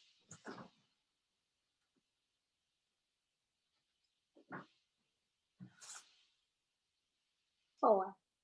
It's huge. All right. So let me take a look here.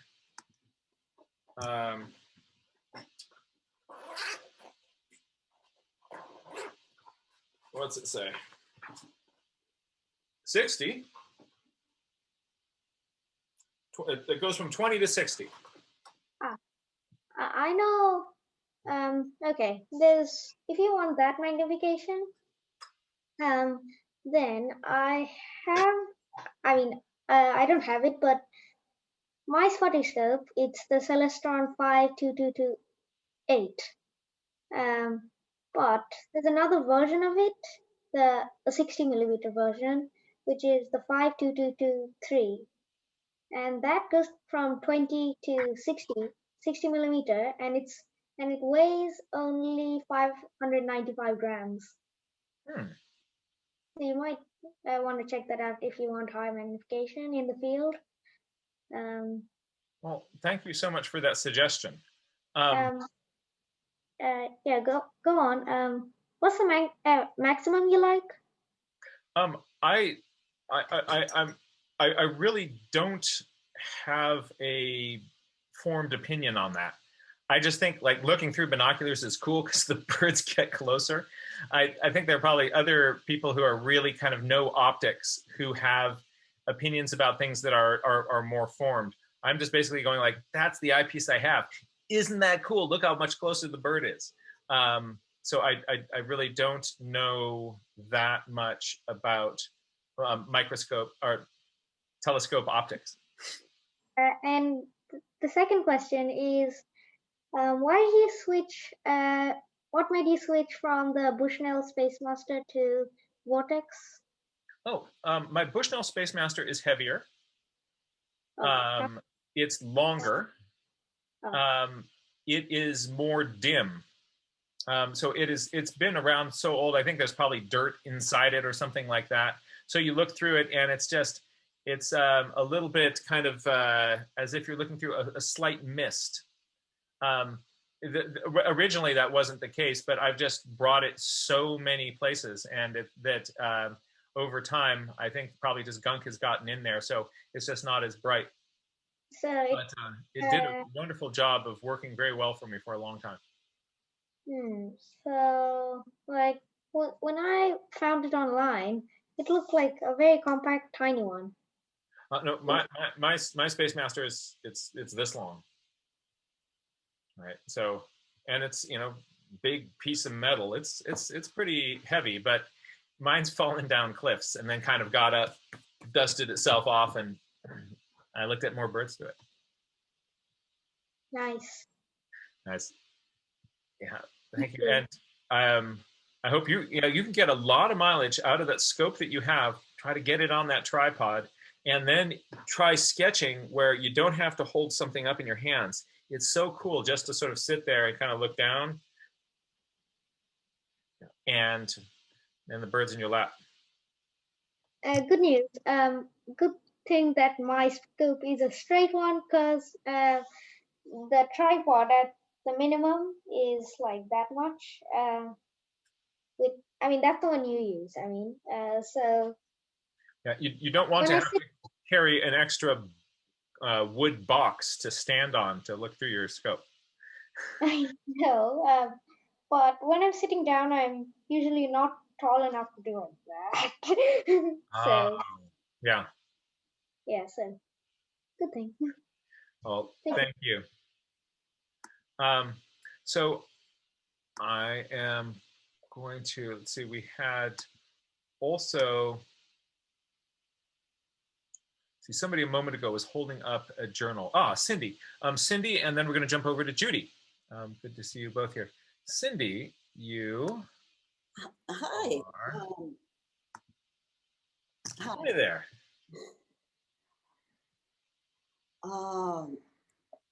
I just wanted to share some journal pages.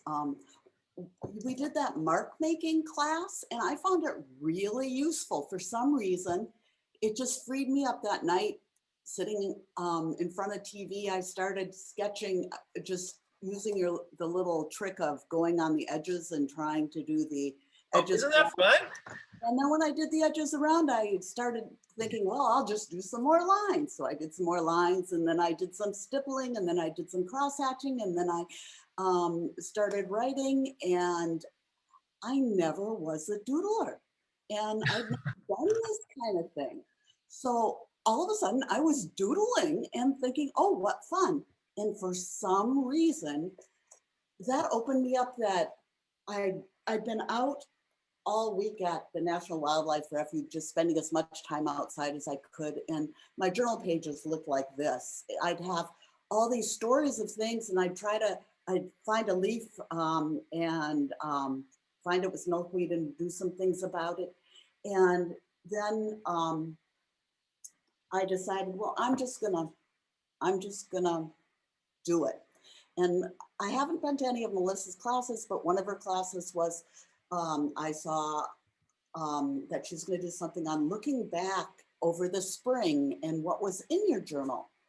And so I looked in my journal for the spring, and I started seeing the things that weren't there. Tell us more about that. All spring, I'd been going and following spring ephemerals and taking pictures of them and thinking, I'm going to journal these, I'm going to journal these, I'm going to journal these, but I never did. So I have pictures all across the spring of all these different spring ephemerals. I thought, I want these in my journal. And then I thought, well, what about all the common things I'm seeing that I never journal, like the red-winged blackbirds and things like that. And then I had this, since I decided I would just start to draw first I was out there sitting on a bench and I thought, well, I'm going to try a landscapito. I'm not, you know, I'd never really done landscapes. I didn't really know what to do. And I think, as usual, I tried to put too much information into it. I used Ashton's information on containers and things for, I put my notes that the impoundment had water running through the middle and the marsh was here and there was an embankment here and I was sitting up here and there was a tree in front and there were hills behind and a house on the other side of the river, and the river was hidden by the trees. But that was my attempt. And I finally, because of the Landscapito class, I finally brought my watercolors and everything with me and just sat there and tried it out. And so that freed me up, and I thought, well, I was going to work on some of the craft paper, and I decided, well, one thing I didn't have I was sitting there listening, and there were red-winged blackbirds all around me, and all week long, the red-winged blackbirds were at the noisiest bird of the marsh. there, and they've been there all spring, and I just never journal them because they're always there, right? You know, they're the common thing that I always see. So I began journaling them, and then I began looking back, and now I have a whole set of things I want to actually draw about things I've seen red-winged blackbirds doing over the course of the year. But I tried to get some different poses. I love the landscape up there with all those sort of notes pointing out things at different heights, and also just the layering of values in this, and all these different greens. So many different kinds of greens. This really kind of feels like a place to me. This is a wonderful study. Yeah, I actually consciously, because of our classes, tried to go back and, punch in the darks darker and I actually put some whites and yellows on to get the lighter values in the middle, and really not having ever done any art. And then my first thing on craft paper this week was trying to draw an anemone. So I had pictures of it, they're gone now, but it was a thumb sized, so I measured my thumb to see how big it was. So it was about 3/4 of an inch, I figure, in size, the little flower, but I made it bigger to try to be able to differentiate the petals on top of each other and things like that. I found out it was an umbel, and looked at the way the leaves were coming up, and have some other drawings I want to draw to show some of that. But again, Ashton's containers and things I think would have been useful for some of the organizing all of that better. So basically, those are just some of the things I've done. And aren't those little white flowers on toned paper a delight? It was so much fun, and trying to leave much fun. Some of the toned paper blank, and trying to work on figuring out how you yes. look at one thing and leave other things without filling in, because that's always, I haven't really figured out how to do that. So that was a step up in my drawing, I figured. So that was this week for me. Cindy, that's a really wonderful set of nature journal adventures there. I am that view of the marsh, and then being able to zoom in with those blackbirds that are just ubiquitous. That's such a wonderful way of that allows you look at that page and you can hear the place. Mm-hmm. Well, that's what I was going for. Good. Great. Thank you so much. I'd now like to bring in Judy. Hi, everyone. I came in a bit late. I super enjoyed it. I'm so glad I popped in. That's fun. Ashton's got game. I'm gonna make you laugh, but I made what I thought was a very funny joke about Amelia's dinosaur, because we had just done the raccoon tracks. And then I said, okay, if we're gonna do this biometrics thing, how would we measure the dinosaur tracks? And I thought it was really funny. And then I realized it's kind of cool, because I've been thinking a lot about time and connecting ourselves across time instead of just now, like giving ourselves context. Because for me, it makes me feel like in space and time, right? Because when you realize you're in this like galaxy that's among galaxies, and when you learn that you're in part of billions of years, it's amazing. So I thought it's actually kind of a cool exercise to think, like, how big is that dinosaur compared to us, for example? And horsetails used to be as tall as some of the dinosaurs, right? Some of the tall dinosaurs. Ivea. I think horsetails used to be really tall like that. So just, there's this idea called, I've been thinking about it again lately, called shifting baseline. And it's about how we forget, like we give ourselves context compared to the most like recent events. And so we keep shifting what our baseline is. For example, if we look at weather, but we say, oh, in the last 20 years, it's changed this much. Thanks, Ivea. But about the horsetails, Ivea, she just said shifting baseline, she loves it. Yeah, so I was thinking, so the shifting baseline is if we actually give ourselves the full context, then we'll understand the changes or developments or evolutions, like, you know, when you go to the Galapagos. Anyway, so if anyone had any shots to take at dinosaur track sizes, or it's just an interesting tidbit, I did quickly look, and one of the dinosaur's hip bones is like 8 feet across. So, you know, a human and a half-ish.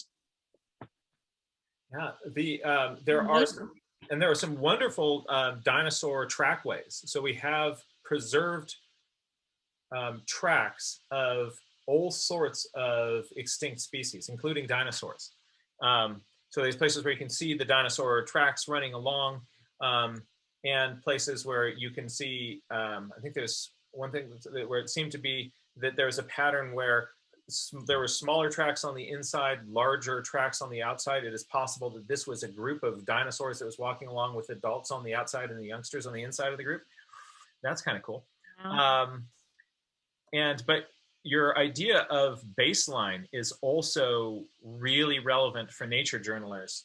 And one way we can do that is by documenting things in our journal, because we tend to do a wipe over the past as we look at the present, because the present is just so much more vivid and salient. And so we forget, you know, you forget, you forget how small your daughter was until you pick up that little shoe that once fit on that foot. And you kind of go like, oh yeah. And so your journal works the same way, to kind of take a moment in time, and you want to think of, what is my future self going to be interested in? What are we going to want to compare? And try to document, you know, those sorts of things. And then there's a lot of stuff that we can't know. We don't know what our future self is going to be curious about. So just be curious about everything and try to like, I'm gonna put that in there too. I'm gonna put that in there too. And then you've got this sort of this time capsule. The journal then becomes this time capsule. And then you can compare that with now. You know, well, and if we imagine someone's journal that lived 4,000 years ago, or like Susan was just talking about, was it Susan? Yeah, about dragonflies with wingspans of 30 inches, right? Like, if we think of that and we think about what it takes to evolve, and then we think about what it takes to preserve a forest so that, you know, Amelia's great-great-great-grandchildren could be there, like that kind of thing, you know?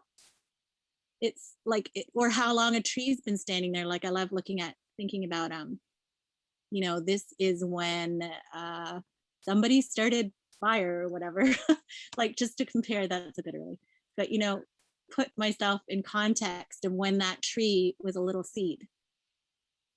Like something that seems so far away is it anyway, it blows my mind. Like the turn of the century, some trees, you know, were cut down in recent history that were that old. It's amazing. Anyway. And thinking about, you're doing two kind of incredibly powerful ideas to kind of bend your mind that you're playing with there. One is you're intentionally thinking about change and rates of change. And for things that are not just transforming right in front of your eyes, human beings have a real hard time grokking that. Creating those records in your journal of the present and also kind of keeping in mind that this is a record for the future is one really important idea. The other, I love how you're describing just playing with the notion of time and deep time and geologic time. And it's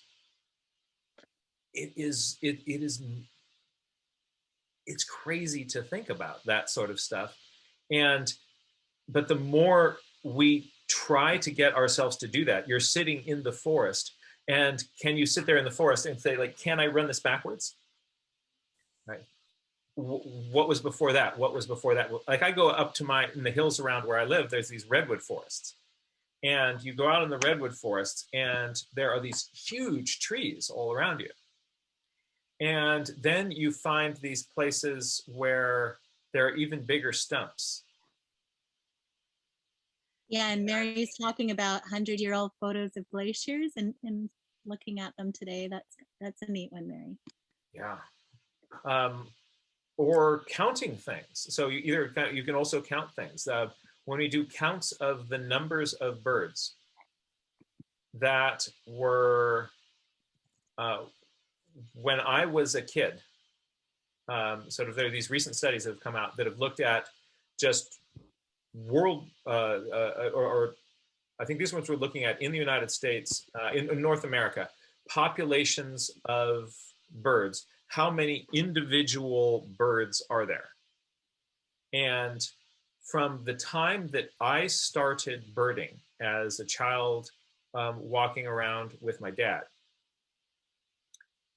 there were 1/3 more birds in North American forests at that point. So everywhere we would have been going, like all the birds that you're seeing, add 1/3. Wow, that shakes my body. It's but what you're saying about having that day to day, I don't notice that baseline shift. But when I look at data from the past, we can start to see these sorts of patterns. That is powerful. Like, you know, if I kind of get out today and I kind of like, are there more birds out here than yesterday? You know, or how does that compare with last month? I'm not.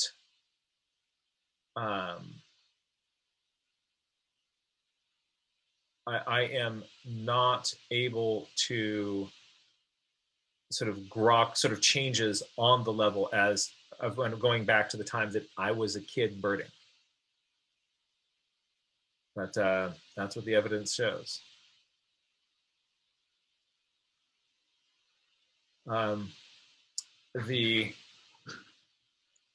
Thank you for kind of putting the ideas of, and this might actually be a, hey, everybody, here's your journaling challenge for the day, is to go out and explore somewhere and have, and just before you go, write on the top of your page, and you can even make this into kind of, you know, a picture word, like play with the word either time or change. You get to pick time or change.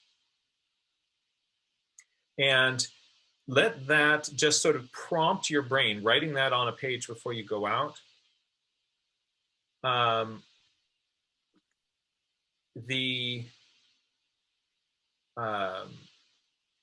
the way you will think about things will be slightly different.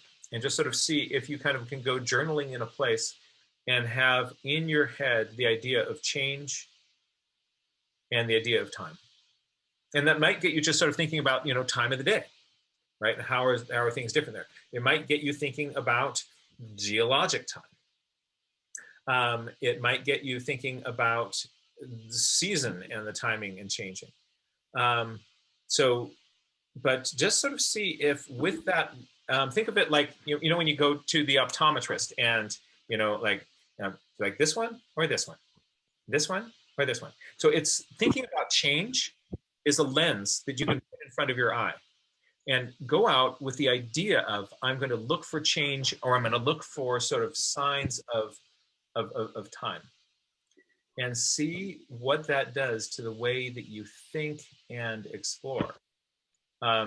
Judy, I like the way you're thinking on that. Does that sound like a fun project, folks? Yeah. And some neat notes in the chat. What have you noticed? Ray Bonta talked about a giant moth that still exists. Then Ivea wrote this beautiful thing. I think that's why it's so important to work with the land if you can. Actually working and taking part in it can give you an indicator of how much energy life takes, all the denizens of the land, and how quickly circumstances can change. And then right after that. Wait, hold on, read that again, because that's beautiful, right? That is beautiful. Do you want to read it, Ivea? Sure, I can read it. Our computer here won't allow us to spotlight you, unfortunately, Judy. Otherwise, you'd be up here with us. But here's our dear friend, Ivea. I just said it like because I thought it would be interesting conversation. Yeah. Great. So thank you for reading it and saying it, Judy. So what I'd said was that I think that's why it's so important to work with the land if you can. Actually working and taking part in it can give you an indicator of how much energy life takes, all the denizens of the land, and how quickly circumstances can change. And what brought that up for me is, I mean, I work in habitat restoration, but I also do gardening. And it's amazing if you miss the garden for even a week, how much suddenly things can grow in, and also how quickly the soil dampens and dries out. So there's this lovely pineapple sage that I keep on my front porch.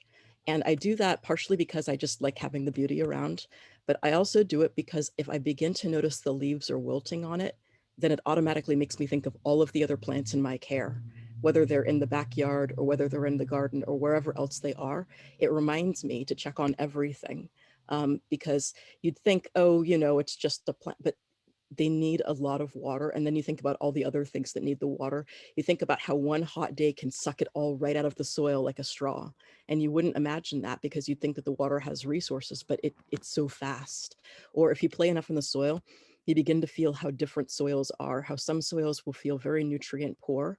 And for some plants, that's perfect. Or how some will be filled up with rocks, or how others will hold on to things. But then when the richest soils suddenly are deprived of the nutrients, then you notice. So the more you play with the land, the more you get an intuitive feeling for this kind of thing. But the things that teach the most, at least for my opinion, are the things that made me sad. Like thinking, oh, everything's fine, and then everything just changes just like that. I think everything is easy and fine. And then, for example, there's this one garden I used to tend to, and I didn't realize just how quickly it could lose all of its water, and I'd have to come out and make sure that nothing was dying, and I'd water like days in a row because the soil would be hydrophobic. It wouldn't let things percolate. And I'm told that if it sits out for too long, then that's a thing that becomes a feature of it. So you have to train the soil again to accept the water. And I remember watering and coming out the next morning and finding this part of this tomato plant that I just watered, like, you know, kind of hanging all limp and stuff. And I'm like, what happened to you? I just watered you. And I came closer and discovered that part of it had been chewed up by a gopher. And I was like, what? So a gopher came out here, and, you know, I was mildly pissed off, and I was like, where are you, gopher? And I saw the hole next to it, and I looked at him like, you're still in the hole. Oh my God, gopher, you didn't run? And then I realized that there were ants crawling all over its eyes. Well, that was quite the story. see, I made a quick judgment back then, but of course I don't want to assume anything now. At the time I thought, oh my God, the gopher ate the tomato, which by the way, tomatoes in the nightshade family. You're not supposed to eat the greens. The gopher ate the tomato and poisoned its little self. This is, you know, evolution or whatever it's called, or natural selection. This is natural selection in progress. But now, of course, I want to go back thanks to nature journaling and say, maybe I don't know if they can eat that or not. But the point is that the more you work with the land, the more you begin to get attuned to how fast things change and how they add up. That's why when you hear about the drought, it's not just something abstract, it's something that makes you feel like you're choking because you don't know if there's enough water to water your garden with. Anyways, thank you for listening. Wow. Thank you. Thank you so much for that, Ivea. I'm gonna do, I'm kind of working on this, so this has been part of my work, and I'm just gonna throw this thought out there because it's kind of deep. A lot of old native languages are verb oriented, not noun oriented like ours. So when you speak, a lot of speakers say when they think in their language, they see the processes of things. So I try to imagine that when I walk outside. So I try to imagine just what Ivea said, like I get so excited that a seed can turn into a tomato plant. Like that just blows my mind. And so I've been just trying to think about that, like think about, you know, that little seed is taking up the water. Like it's not just two separate things. It's always happening. And I just try to like keep walking outside and or inside and just seeing the world in that way. I have this feeling that that thing that you just said about how a lot of languages are verb based, I think that you and Rebecca Rolnick would have an incredible conversation about this. She recently led a really cool writing workshop Wednesday that was all about the grammar of animacy, drawing off of the work of Robin Wall Kimmerer, who is the author of Braiding Sweetgrass and Gathering Moss. And so there was this conversation about whether our language is more about noun and things or whether our language is more about verb. And she talked about how there's this verb of to be a river, not simply, oh, the river is running, treating it like it's something, like the river itself is not a noun, it's a verb itself, it's alive. I think I just have this feeling that Judy, you and Rebecca would have like the most incredible conversation. And here's the thing. I think she talked about that. I didn't watch the whole thing, but Robin Wall Kimmerer did, if Rebecca didn't. But she talks about using, instead of it for nature, was that in the workshop? For nature beings, like a tree, she came up with the idea, everyone can watch the video, about ki, which comes, she derived it from a different word, ki, and kin for the plural. So you could say, if you didn't know if the bird was male or female, instead of saying it, you could say ki, or you could say kin for them. And it's drawn from a couple different languages, but I just loved that because I felt like it's another way of mentally reconstructing ourselves. So anyone else jump in, other 30 people? Is that spelled K-I? K-I and K-I-N, but the K-I is drawn from a Potawatomi word, as well as the end of a phrase. And the kin is, she thought, well, that kind of works out because it's kin in English. So I've been trying to use it and I love it. And also it rhymes with she and he, so it's kind of handy that way too. Key. But I usually say like four-legged beings or feathered beings or whatever. And everyday people sometimes find it cute that I say that, but I just didn't want to say it. So if it catches on, that would be awesome. Thanks, Ivea, for bringing her up. And that's what I also sort of find out of from the act of journaling about something. You sit down in the field with a wildflower. When sort of early on in my process of writing the field guide about the Sierra Nevada, I was out in this field on a hot day, and the sun was beating down, and I was drawing a flower. And I thought to myself, okay, I'm just going to pick this flower and I'm going to go into the shade over there and finish my drawing. And I did. And when I was done, there was this the sort of lifeless drooped thing on the side of my piece of paper. And but I had spent so much time kind of paying attention and looking at it that I could see it, instead of just being like, oh, here's a dead flower, right? You know, I'll walk across a field. I'll, you know, sometimes in gardening and things, I'm a little rototiller. But this was different. This was different because this was a plant that I had a relationship within, built on attention, and it wasn't just an it anymore. And from that point on, I never picked any of the flowers for my illustrations in the nature journal. No matter how hot the day was, I would sit out there beside the plant, and I got a big hat.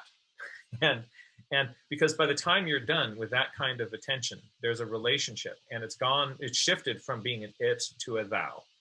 Yeah. And so I would wade out into a cold mountain lake to draw the water lily, and drew this water lily kind of shivering, then kind of got back on shore, warmed myself up, and put my watercolor in. But it is, I really like that, the idea that attention changes it from it to thou. I don't know if this is true, but I was told that at Guantanamo Bay, the people who are interrogating prisoners, at the start, they're perfectly fine with dehumanizing another person. And, but over time, you start to talk to somebody more, and even though this is somebody that disagrees with you about all sorts of things, after a while, they're no longer an it there, and there's a real human being there. And they found that the interrogators could no longer do the things that they were being told to do. They would start to treat that person like a human being. And so the government then made a decision to, on a sort of semi-regular basis, to rotate, to move interrogators along, because the person eventually realizes that there's another human being there. And what made that happen, I think, is the act of attention, of paying attention. You pay attention to anything, and it really changes your relationship between yourself and that other. Until that there too, Jack, like going into the water, right? Like the more we kind of connect that way, because also in a lot of old cultures, dances they celebrated the natural world, right? So you'd have a dance that was like a crane or whatever. A lot of yoga postures are based on the natural world, tree pose. And I feel like that helps us. Like if you go into tree pose in yoga, it really makes you understand that tree, right? Like the solidity and how much happens, this tree that gives us air to breathe, that we can breathe, has been standing there, and it's rooted, and it's connecting to all these other mycelia. And like just by taking that into our own body, like you wading into the water that day, or like when we like move a little bit like a bird that we're looking at.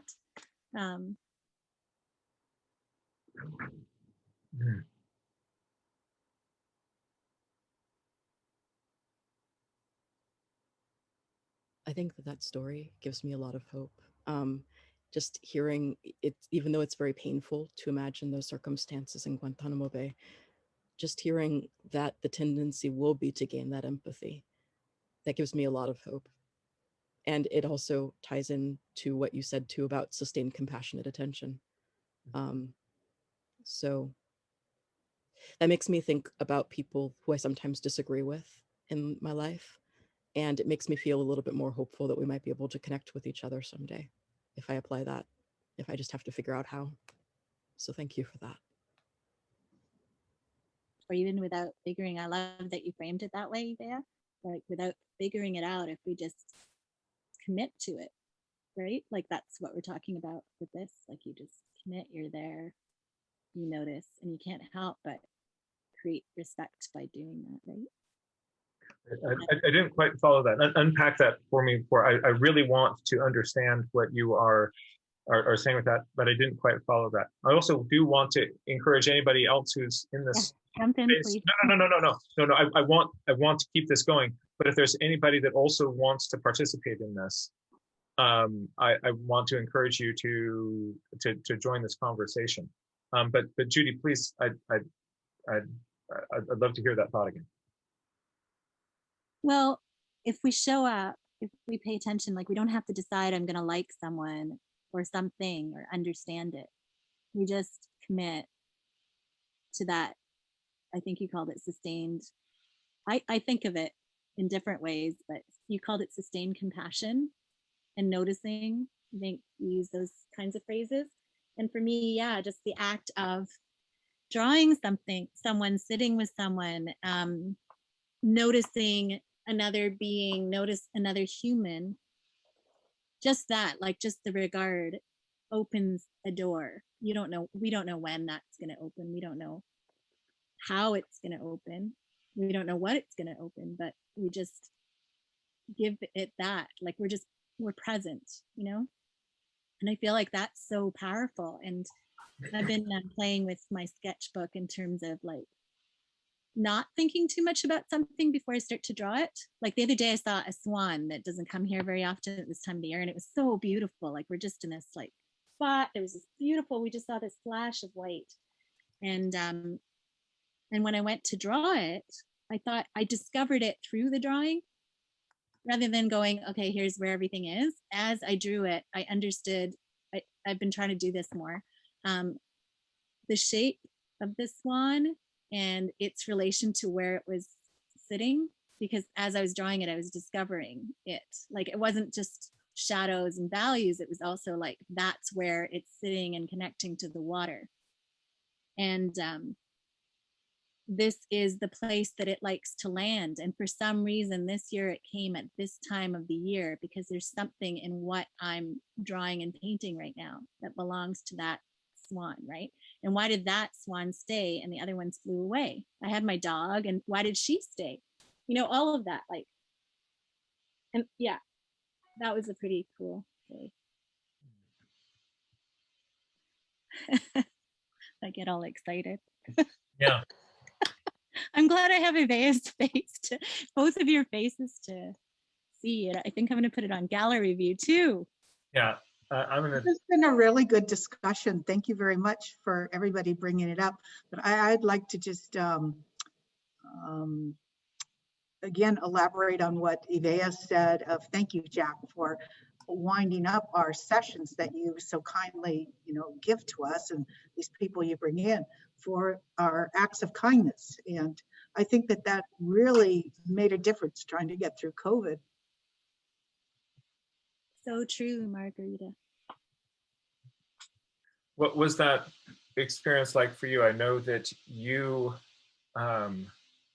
your community was really hit by that, and I know you personally tried to do lots of things to support other people in the community around you. How are you doing? And so are there any kind of lessons that you learned from that experience that you're going to be carrying forward in your heart?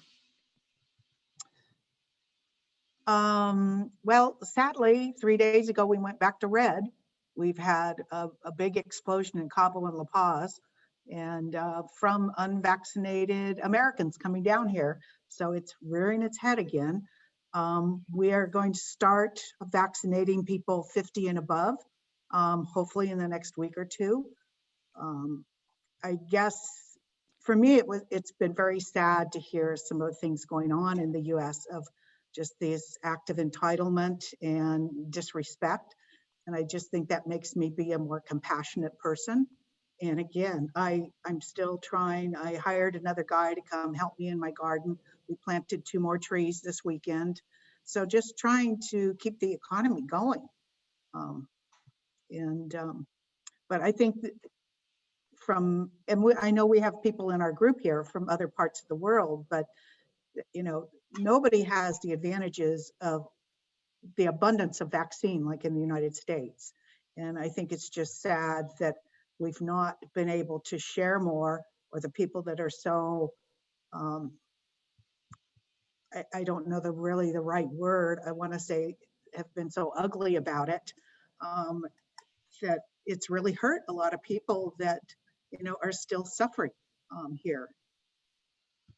We're still getting lots of cases. We're still having people die. We're still having people, there's no more beds in the Cabo, in the hospitals in Cabo. They've said, don't even bring any more people here. There's no space for them. And that just started again 3 days ago. So until we can really get vaccines, and I think it's just, amazing that the scientists and medical people were able to achieve what they did achieve in such a short amount of time. When you think back to March of 2020 and how scared we were, how little we knew, how it even transferred, I just find it so amazing. Yeah. But I don't know how it's going to affect my journaling, but let's end it on a more positive note. And that is that you guys got me thinking about weather and water. We've had no rain since October, but that's normal. We're all just beginning to talk about hurricane season coming up, and we get our rain like in August and September. And I forget, so I went back to look at some of my previous pages because you guys got me thinking about, okay, what was I thinking about this year, last year as we're coming into hurricane season?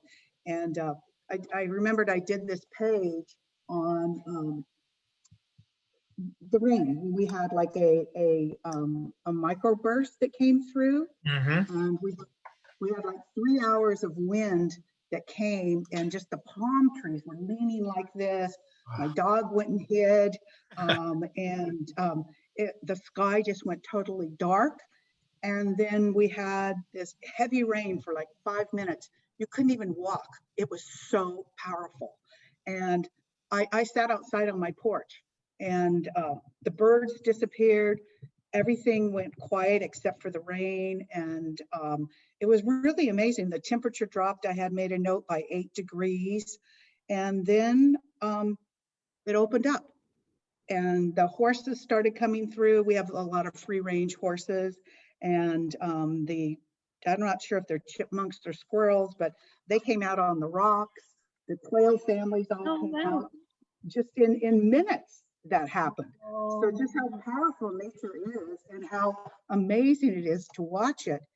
And I was talking to my regular gardener because we're all kind of preparing to get ready for the hurricane season.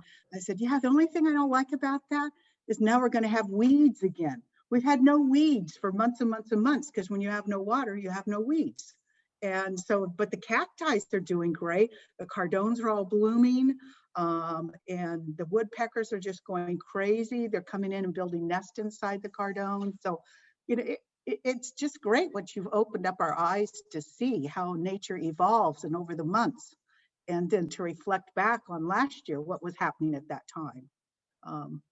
And that for us, what's happening now, and I know there's many places in the world, particularly the Western United States, where it's so incredibly hot now. And we've been incredibly cold. It's like 76 degrees today, and it was like 78 yesterday. And this is June. It's just amazing. So I don't know if that's going to be a regular thing or that's an odd anomaly for this year, but everybody should come down and move here. It's really good. or at least take a big old field trip. Come on down and hang out with you there. Yeah. When we can go on field trips again, that would be fun. Well, once we've got our shots in our arm, and also help to distribute those worldwide. Yes. But I did think back and walked through my house and my garden and everything and thought, I call them all my COVID projects. Oh, this is my COVID walkway. This is my COVID roof deck. you know, all these things that I tried to keep going, and the different trees. I had some of the front property cleared and brought some palms in and some neem trees. And so a few years from now, I'm going to have shade and I'm going to have some green out there, you know, and I'll be, okay, COVID, thank you. You brought that in. You know, I probably wouldn't have done those projects. Yeah. But thank you so much for everything you've given us. This has been a lifesaver. Well, thank you. I'm just so, it means so much that we were able to be here together. This is so incredibly isolating. Yes. To be able to find one of the sort of strange things about COVID is that without that, I don't think we would have found each other. Right, right. You know, I almost came to the first Wild Wonder conference. I saw it online and I thought, this sounds really interesting. But then for me, the price was too much to get there and, you know, find a place to stay. And I didn't know any of you guys. We hadn't done any of this online. And so I decided not to do it. But I had really seriously for weeks considered coming.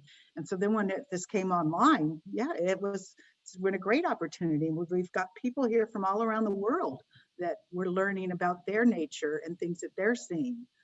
It's been wonderful. Yeah, yeah. I agree. Well, and for you and anybody who is watching this, if participation in things that we organize, if those are is an economic hardship for you, whoever you are out there, let me know, and we'll do what we can to make the experience accessible to you. And it's wonderful. You're so generous with people, and we're getting, you know, people that might not normally get to do the online or are going to be able to do it. Yeah. That's right. Anyway. And thank you. And also thank you for what you've done in your community to connect with that. I just want to kind of on that line, you brought up a really important point. So I want folks to just be able to see this map. This is who's getting vaccinations and who's not. And so if you say, look at the United States, we're close to 50%. Other places, not. And we're all even that the two vaccines, like Canada, they're rationing out the second vaccine. That's not even going to be available until August. Yeah. So they started in May, and so I mean, it looks really solid green, but I'm not sure that's always the whole story. That's right. But you're right. There's a lot of them that don't have much green at all. That's right. And what we need to do as a world community is make this accessible to everybody who is willing to take it. Otherwise, there is the more people who are out and exposed to it, it's not only a threat to their lives, it's also an opportunity for the more COVID that is out there in our population, the more that there are possibilities of mutations for creating additional variants. And with each additional variant, we're going to get closer to something that is more dangerous. And so we have a little window here as a world community that we need to solve by, see all those little black lines on the map? That's what we need to get over. All those boundaries. And we need to realize that this is something that these black lines on the map, they're just arbitrary. They're arbitrary, and that disease, the next variant, if it can jump the line on your vaccination, that is, we have a little window where we can work together to deal with this problem, but only if we start dealing with this planet not with this view, but this view.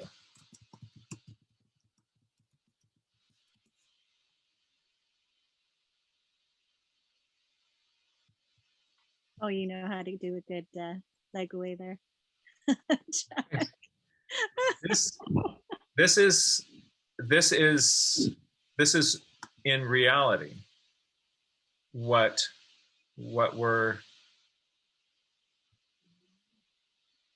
we are, and those black lines aren't there, and we need to be thinking about how we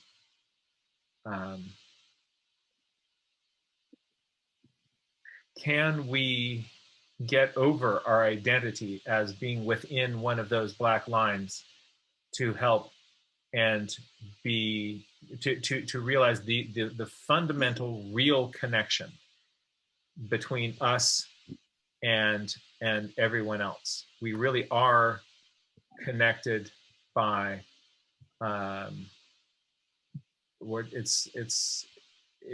when we're talking about these sort of things, we can see that these sort of ideas of, you know, that one planet, yeah, we really are. And so too with climate. So too with so many things, the arbitrary boundaries that we are putting around ourselves and our identities prevents us from making decisions that allow us to respond in a way that the reality of this sort of global world that we live in needs. And there are a lot of people that are doing a lot of good things though too. And I think a lot of it does not get publicized, so it's not noticed. This last year, and myself and another friend of mine, we were able to establish a sister city relationship with Yountville, California, because we know people there.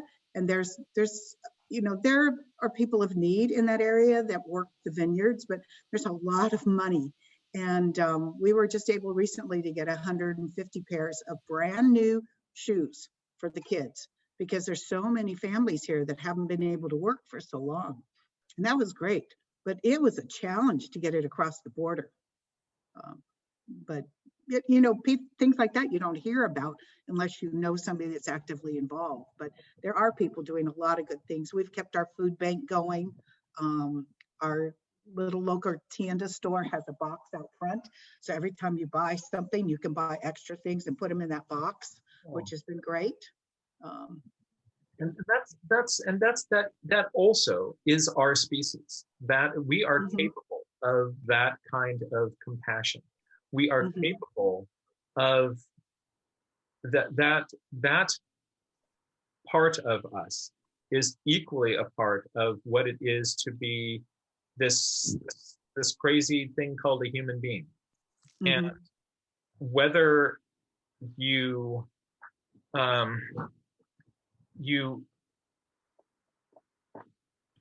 and the capacity for doing things that are good, the capacity for doing things that are bad, those are all inside every one of us. And so it's a decision of where you're going to sort of walk on that line, and what are the seeds inside you that you are going to water. And that's something that I think is also another sort of beautiful thing about the community that is forming here, is that is also part of our conversation. What is it that we want to be? What are and how we can move towards that, and have that also be part of our identity as human beings, because that then helps us. It doesn't make us, you know, immune from doing bad things, but I think it makes it a little bit more likely that we will make the good decisions.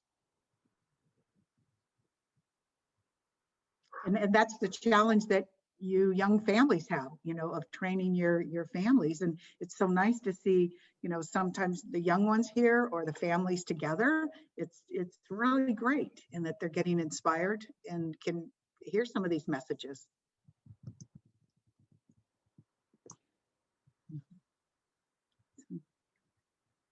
Well, I'm going to have to sign off. It's already 3:30 here, but thank you very much, all of you, and especially thank you, Jack. And it's always wonderful too, the different people that you connect with, like Ashton today and others that I was so amazed last year at Wild Wonder, the breadth of people and topics and education and cartooning. I mean, all of that just broadened the whole picture of what nature journaling is. So thank you for your ability to connect with those people and then introduce them to us. And on that note, I have to say goodbye. Margarita, thank you so much for being with us. And we hope that we're sending you and your community thoughts of safety and hopefully vaccines. So. We're hoping so. Biden said he's sending them to the communities where Americans are traveling, and Cabo is listed as one of them. That's a start, isn't it? It's a start. It's definitely a start, and it will make things safer if that does happen.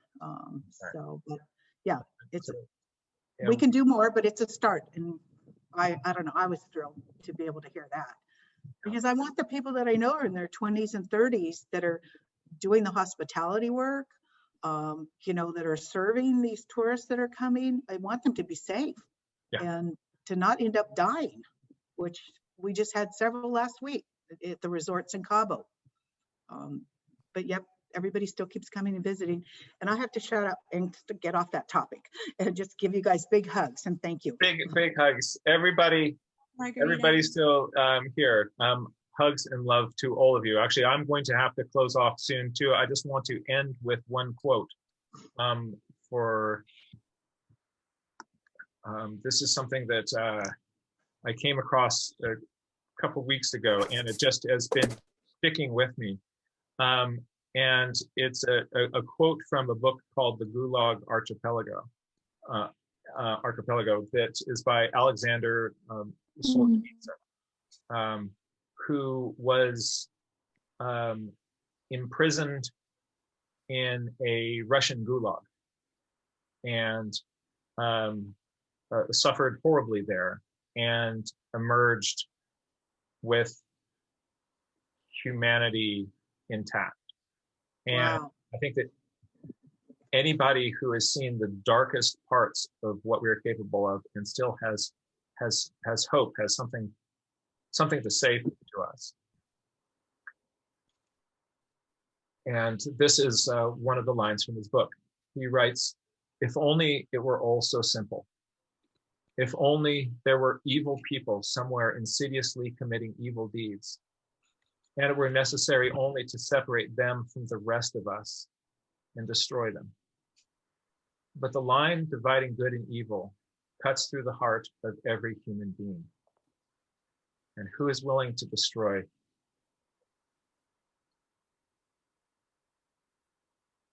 a piece of his own heart?" So we have that dividing line inside of us, and it's a choice of what we're going to do. And let's this week, as we go forward, really think about intentionally about it's decisions that we make. It's decisions that we make. And what can we do to hold that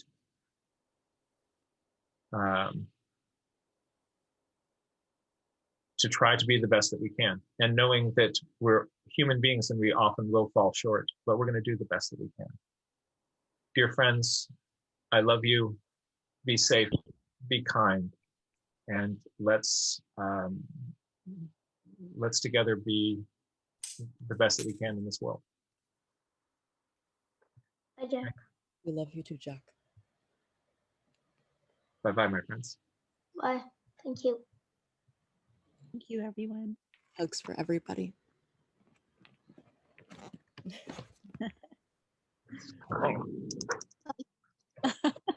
You You guys do headbuttings instead of hugging. Well, you lean into your computer and then. The best we can do. Sometimes I squish my face to the side of the computer. Oh, that's good. I like it. I like it. It's all good. Bye-bye, everyone. Bye, everyone. Y'all take care now. Bye.